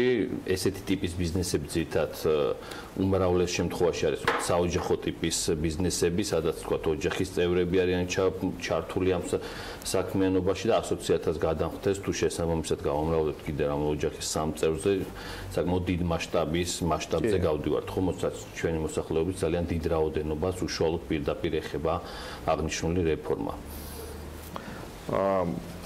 ერთი დამატებითი კითხვა მინდა კიდე დავსვა იმას ამართებაში, ის რაც თქვენ გააკეთეთ რეალურად, ანუ განაკვეთის კლება 5-დან 1%-მდე და ზღვის აწევა 100,000-დან 500,000-მდე, თქვათ მომავალში, თქვათ შემდეგ წელს თუ მოგცემთ იმის საშუალებას, რომ დაგეგმეს და დასაბეგრი ბრუნვაც გაზარდოთ 100,000-დან ზემოთ. და ეს უფრო ასე რომ თქვათ არსებითად დაფარავს იმ მცირე მეწარმეებს და უფრო გააძლიერებს მათ ფინანსურ მდგომარეობას ამ კუთხით, ვიდრე თქვათ ეს გვაქვს დღეს. იქნება ჩვენს მიერ შეფასებული იყო, როდესაც მუშაობდით მცირე მეწარმეებისთვის, ასე ვთქვათ, შესაბამისად და შეღავათიანი თუ პრეფერენციული დაბეგმვის რეჟიმების შემუშავებაზე, ჩვენს მიერ შეფასებული იყო ყველა საშუალება, რით შეიძლებოდა ეს ვთქვათ, უფრო მიმზიდველი გაგვეხადა მცირე მეწარმეობა. ამ ნაწილში არსებითად საშემოსავლო გადასახადის შემცირება 5ჯერ და ზღვარის გაზ და 5ჯერ ანალოგიურად იყო, ვთქვათ, ბევრად უფრო დიდი სარგებელი, ვიდრე ეს ყოფილიყო დამატებული ღირებულების გადასახადი და სხვათა შორის დაგეგმილი ზღვართან დაკავშირებით ჩვენს მიერ ჩატარებული არის ანალიზი და ძალიან საინტერესო, ესე ვთქვათ, მონაცემები გვაქვს ამ მიმართულებით, აი მაგალითად გეტყვით 2016 და 2017 წელს სულ 25,419 გადასახადის გადამხდელი გახდა დარეგისტრირდა დაღეგეს გადამხდელად. აქედან 93% მეწარმეებისა დაღეგეს გადამხდელად დარეგისტრირდა ნებაყოფლობით. იმიტომ რომ მას სჭირდება დამატებული ღირებულების გადასახადის ჩათვლა. საგებია. ანუ დაღეგეს მიწოდებას აქვს შესაბამისად ჩათვლის კომპონენტი, ხომ? იმ შემთხვევაში ხა ჩვენ შეხვედრებზე ყოველთვის თქვენ შესაბამის მაგალითებით მივდივართ, ხო? ანუ იმ შემთხვევაში თუ ბიზნესს აქვს რაიმე ტიპის ექსპორტთან დაკავშირებული ოპერაციები, თუ ის დაღეგეს გადამხდელი არ არის გადახდილი დაღეგე, რომელიც მის საქონლის ან მომსახურების შეძენაშია, ამ შემთხვევაში მთლიანად ხარჯია მისთვის. და არა აქტივი. და არა აქტივი როგორც. მაგალითად თუ რაიმე ძირითად საშუალებას ყიდულობს, ესეთ შემთხვევაშიც მას გრძელვადიან ნაწილში ის ან ხარჯით აღიარება თუ დაღეგეს გადამხდელი არ არის, ან აქტივის ნაწილად განიხილება, რომელიც დახვდება უკვე ჩვენი ახალი რეფორმა, რომელიც დაუბრუნებს ამ თანხას 5 სამუშაო დღის განმავლობაში. შესაბამისად, მთელი რიგი ოდენობა მეწარმეებისა, რომლისთვისაც ძალიან მნიშვნელოვანია. ზოგადად დაღეგეს მაღალ ზღვართან დაკავშირებით მიჩნეულია, რომ დაღეგეს მაღალი ზღვარი ხელს უშლის საწარმოებს, ესე ვთქვათ, მცირე საწარმოებს განვითარებისთვის და ყოველთვის კონცენტრირება ხდება აი ამ ზღვრის გარშემო საწარმოების. თუმცა მნიშვნელოვანია ისიც, რომ პრაქტიკაშიც რეალურად ეს ხდება, გადამხდელებს ურჩევნიათ გახდნენ დაღეგეს გადამხდელები და შესაბამისად მიიღონ ის ჩათვლები, რაც ჩათვლებით მათ ეკუთვნით, ვიდრე ესე ვთქვათ არ იყვნენ დაღეგეს გადამხდელი და კონცენტრირება გააკეთონ ერთ კონკრეტულ, ვთქვათ, რიცხვზე, ხო, რომელიც იქნება ზღვარი. თუ ავიღებთ ახლა მაგალითად ჩვენ საერთაშორისო პრაქტიკასაც, ანუ დამატებული ღირებულების გადასახადი ზღვარი არ ითვლება, ესე ვთქვათ, საშეღავათო ნორმად არც სხვაგან. რატო? იმიტომ რომ ძირითადად ზღვარის განსაზღვრა ხდება ყველა ქვეყანაში იმის და მიხედვით, ვთქვათ, სახელმწიფოს რამდენად თუ ის ადმინისტრების გაკეთება იმ ზღვარის ქვევით. აი ჩვენ თუ ავიღებთ ევროკავშირის ქვეყნებს, თითქმის ნახევარში მაინც ეს ზღვარი არის 15,000 евро და აქედან რო შევადაროთ თქვა იმ ქვეყნის ეკონომიკა ჩვენ ეკონომიკასთან შეიძლება ზოგ შემთხვევაში 10 ჯერ დიდიც იყოს, ხო? ანუ და არის 15,000 ლარი, ასეთ შემთხვევაში, ხო? ანუ ამ შემთხვევაში მიზანი არ არის, რომ ეს გარკვეული შეღავათის გამოყენება იყოს, საუბარია იმაზე, რომ აი იმ თანხაზე 15,000-ზე დააბლა უბრალოდ სახელმწიფოს იმდენად თუ ხარჯიანია სახელმწიფოსთვის ამის ადმინისტრირება, რომ აღარ უღირს უბრალოდ ადმინისტრირება, რომ გააკეთოს. შესაბამისად, ხა ჩვენ თუ გავითვალისწინებთ მასშტაბს საქართველოს ეკონომიკის, ასევე თუ გავითვალისწინებთ იმ ელექტრონულ სისტემებს დღესთან მიმართებაში განსაკუთრებით, რომელიც ჩვენ გვაქვს ალბათ 80%-ს ესეთი სისტემები ნამდვილად არ აქვს ევროკავშირის არც ერთ ქვეყანაში. შესაბამისად, ანუ საუბარი მაქვს, რომ დანახარჯები ბევრად უფრო ნაკლებია, ვიდრე ევროკავშირის სხვადასხვა ქვეყნებში ადმინისტრირების, ну ესეთ შემთხვევაში მე ვფიქრობ, რომ დღევანდელი ზღვარი აბსოლუტურად შეესაბამება იმ რეალობას. მესმის, რომ თქვა ეს ზღვარი არის დიდი ხანი და ასე თქვა არ მომხდარა ამის გადახედვა, თუმცა ეს ზღვარი არ არის ესე თქვა გამსაზღვრელი იმის შეღავათის ასე თქვა ფორმის სახი არ აქვს ამ ზღვას არც ერთ ქვეყანაში. ნაკლები ეკონომიკური დატვირთვა აქვს ამას ზოგადად ბიზნესის განვითარების კუთხით, ხო? ნუ ეს არის ახსნა. განსაკუთრებით მცირე მეწარმეებისთვის, როდესაც მე ხდება აი ამ ზღვარის გარშემო კონცენტრირება და პირობითად თქვა რომ იყოს 200,000 ლარი, ანუ მოხდება 200,000 ლარზე კონცენტრირება და არა თქვა 500,000 ლარზე რა არის ისაც თქვა, ხო, რომ მინიმუმ 500,000 ლარი მაინც იყოს მცირე მეწარმე. ანუ ზოგადად ქვეყანაში ბიზნესი, დიდი ბიზნესი საიდან უნდა გაჩნდეს? უნდა გაჩნდეს ჯერ მცირე ბიზნესი უნდა გაიზარდოს საშუალო ზომის კომპანიას და საშუალო ზომის კომპანია უნდა გახდეს მე დიდი ბიზნესი. ხანო წყარო ძირითად შემთხვევაში ეს არის და შესაბამისად ანუ აი აქ რაიმე მოტივაციები რომ გარკვეულ ზღვარზე ჩაიკეტოს და ზღვარზე მოხდეს კონცენტრაცია მაინდა-მაინც სასურველი არის. ალბათ ისაც უნდა გავითვალისწინოთ ჩვენ რომ ის ჩვევა რაც ბიზნესში ამოუყალიბდა ასეთ ზღვართან მიმართებაში ესაც ალბათ მნიშვნელოვანია იმ კუთხით რომ ამ ჩვევას მოკლედ ითვალისწინებენ დღემდე. შემდეგი თემა, რასაც მინდა ლაშა შევეხო, ეს არის მსოფლიო ბანკმა გამოაქვეყნა, ასე ვთქვათ, კვლევა და საქართველოს დაასახელა, ასე ვთქვათ, მეხუთე ქვეყანად მსოფლიოში გადასახადების კუთხის, გადასახადების ადმინისტრირების CEO-ლის კუთხით და მათ შორის ასევე აღნიშნა ბლოკჩეინის და ასე ვთქვათ, ის მიღწევები, რაც ჩვენ ქვეყანას აქვს. ის რეფორმები, რასაც თქვენ ატარებთ, ახლა ძირითადად მიმართული არის გადასახადის კლებისაკენ, ხო, საშემოსავლო გადასახადს 0.1%-ზე და პლუს ამას ზღვარს ვდით. მინდოდა დამესვა ეგეთი კითხვა, რომ შარშან ჩვენ წარმატებით გავიარეთ ტესტი, სადაც ქვეყანა არ მოხვდა ეგრეთ წოდებულ შავსიაში, აი ამ კუთხით, ხო, ეს დაამშლოვანი იყო, ძალიან კარგი საქმე გააკეთეთ, რომ ჩვენი ქვეყანა მიუხედავად იმისა, რომ დაბალი გადასახადები გვაქვს და ასე ვთქვათ, გამარტივებული რეჟიმები გვაქვს და მსოფლიო ბანკიც ამას აღნიშნავს და ისი დასტურიც არის არა მარტო ეს ვთქვათ რეპორტი მათი, არამედ ძალიან ბევრი სხვა რეპორტი, როგორც მსოფლიო ბანკის, ასევე სხვა საერთაშორისო საფინანსო ინსტიტუტების, აი ეს ცვლილებები, რაც ეხება უშუალოდ გადასახადების შემცირებას და ზღვრების გაზრდას, ხო, ანუ ნეგატიურად ხო არ აისახება იმ რეპორტებში, რასაც ევროკავშირის, ასე ვთქვათ, კომისია გააკეთებს წლის ბოლოს. ანუ რამდენად მზად ვართ იმისათვის, რომ ნეგატიური ეფექტი არ ჰქონდეს ამას ქვეყნის საგადასახადო, ასე ვთქვათ, რეიტინგზე და იმისზე. ამ მიმართულებით ხოთაშორის ძალიან საინტერესო თქვა და მნიშვნელოვანი პროექტი დაიწყო ევროკავშირმა, რომელიც უკვე უშუალოდ ეხება ეს თქვა საგადასახადო რეჟიმების შეფასებას, სადაც 17 ქვეყანა მოხვდა პირდაპირ შავსიაში, 57 ქვეყანას მიეცა დაახლოებით 1 წელი, რომ იმისთვის რომ არ მოხდეს დავალება შავსიაში, კი დავალება, რომ ხოთაშორის პირდაპირ მითითება, რომელი რეჟიმები უნდა გააუქმონ მათ კანონმდებლობაში და სულ იყო 90 ქვეყანა, საიდანაც საქართველოს მოხვდა იმ ნაწილში 64 მიღმა, სადაც ვთქვათ ჩვენი საგადასახადო რეჟიმები იქნა ვთქვათ შესაბამისობაში შეფასებული, როგორც შესაბამისობაში ევროკავშირის კანონმდებლობასთან. ანუ ამ უშუალოდ აი ამ ვთქვათ შეფასების პროცესს აქვს ძალიან მნიშვნელოვანი შედეგები საბოლოო ჯამში იქიდან გამომდინარე, რომ როგორც მინიმუმ ეს ვთქვათ ეს მინიმუმ სტანდარტად არის აღებული, რომ არც ერთი საერთაშორისო საფინანსო ინსტიტუტი ქვეყანას, რომელიც იქნება შავსიაში, უბრალოდ დაფინანსებას არ მიცემს და ამის ცოცხალი მაგალითებიც გვაქვს ჩვენ სხვათა შორის მიმდინარე დაფინანსებებსაც კი უჩერებს, მიმდინარე პროექტებსაც კი არ ასრულებს, მაგალითად მსოფლიო ბანკი, ევროპის რეკონსტრუქციის და განვითარების ბანკი და საინვესტიციო ბანკი ევროპის, ყველა საერთაშორისო საერთაშორისო საფინანსო ინსტიტუტი პრაქტიკულად აჩერებს, გარდა ამისა, ქვეყნები ინდივიდუალურ რეჟიმში განიხილავენ დამატებით გადასახადების შემოღებას უშუალოდ იმ ესეთ ქვეყნებთან მიმართებაში, მაგალითად საუბარია 35%-იან წყაროსთან დასაკავებელ გადასახადებთან, რომელიც თავის მეწარმეს დაუკავებს, იმიტომ რომ ურთიერთობა აქვს ესეთი ქვეყნის საწარმოსთან. ნუ პრაქტიკულად ეს ნიშნავს იმას, რომ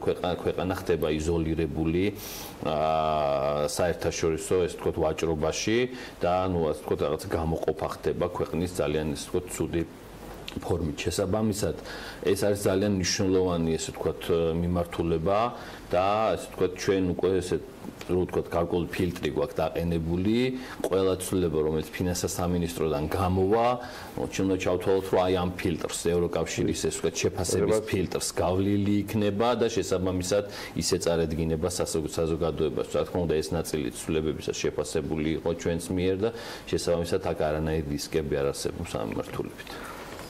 ძალიან კარგი. წარმატებას გისურვებთ. საქმე მაყურებელს დავუანონსებ, რომ ფინანსთა სამინისტროს მხრიდან შეხვედრები გაგრძელდება რეგიონებში. შემდეგი შეხვედრები სად გექნებათ ეს როგორ სამ დაგემშვიდობებოდეთ? ჩვენ დავიწყეთ შეხვედრები მარნეულში გავმართეთ. პირველი შეხვედრა, შემდგომ იყო ბათუმი, შემდგომ ქუთაისი, შემდგომი შეხვედრები იქნება აუცილებლად თელავში, ახალციხეში, გორში, ზუგდიდში და ასე ვთქვათ, საქართველოს მთელ ტერიტორიას მოვეცავთ ამ. იმედია დაინტერესებული ადამიანები გარკვეულ ინფორმაციას, მათ შორის საქმიანი დილის ეთერიდანაც მიიღებდნენ, მაგრამ თუ კითხვები დაგჭირთ, გრძელდება შეხვედრები და შესაბამისად გექნებათ შესაძლებლობა, რომ ფინანსთა სამინისტროს წარმომადგენლების მხრიდან, უშუალოდ ministris და მისი მოადგილეების მხრიდან მიიღოთ დამატებითი განმარტებები. მადლობა სტუმრობისათვის, მადლობა რემი მასპინძლობისათვის, არაჩვეულებრივად დაგვანილი ეთერისათვის, ეფრემ მურუმაშვილზე, ლაშა ხუციშვილს მასპინძლობდით საქმიან დილაში. ჩვენ გემშვიდობებით, წინ გელოდებათ ქალების ნარატივი განცალაღიძესთან ერთად ზუსტად 11-ზე და აუცილებლად უნდა დაელოდოთ ელენე კვანჭელაშვილის ანალიტიკას. ძალიან საინტერესო სტუმრები და ძალიან საინტერესო თემები გელოდებათ.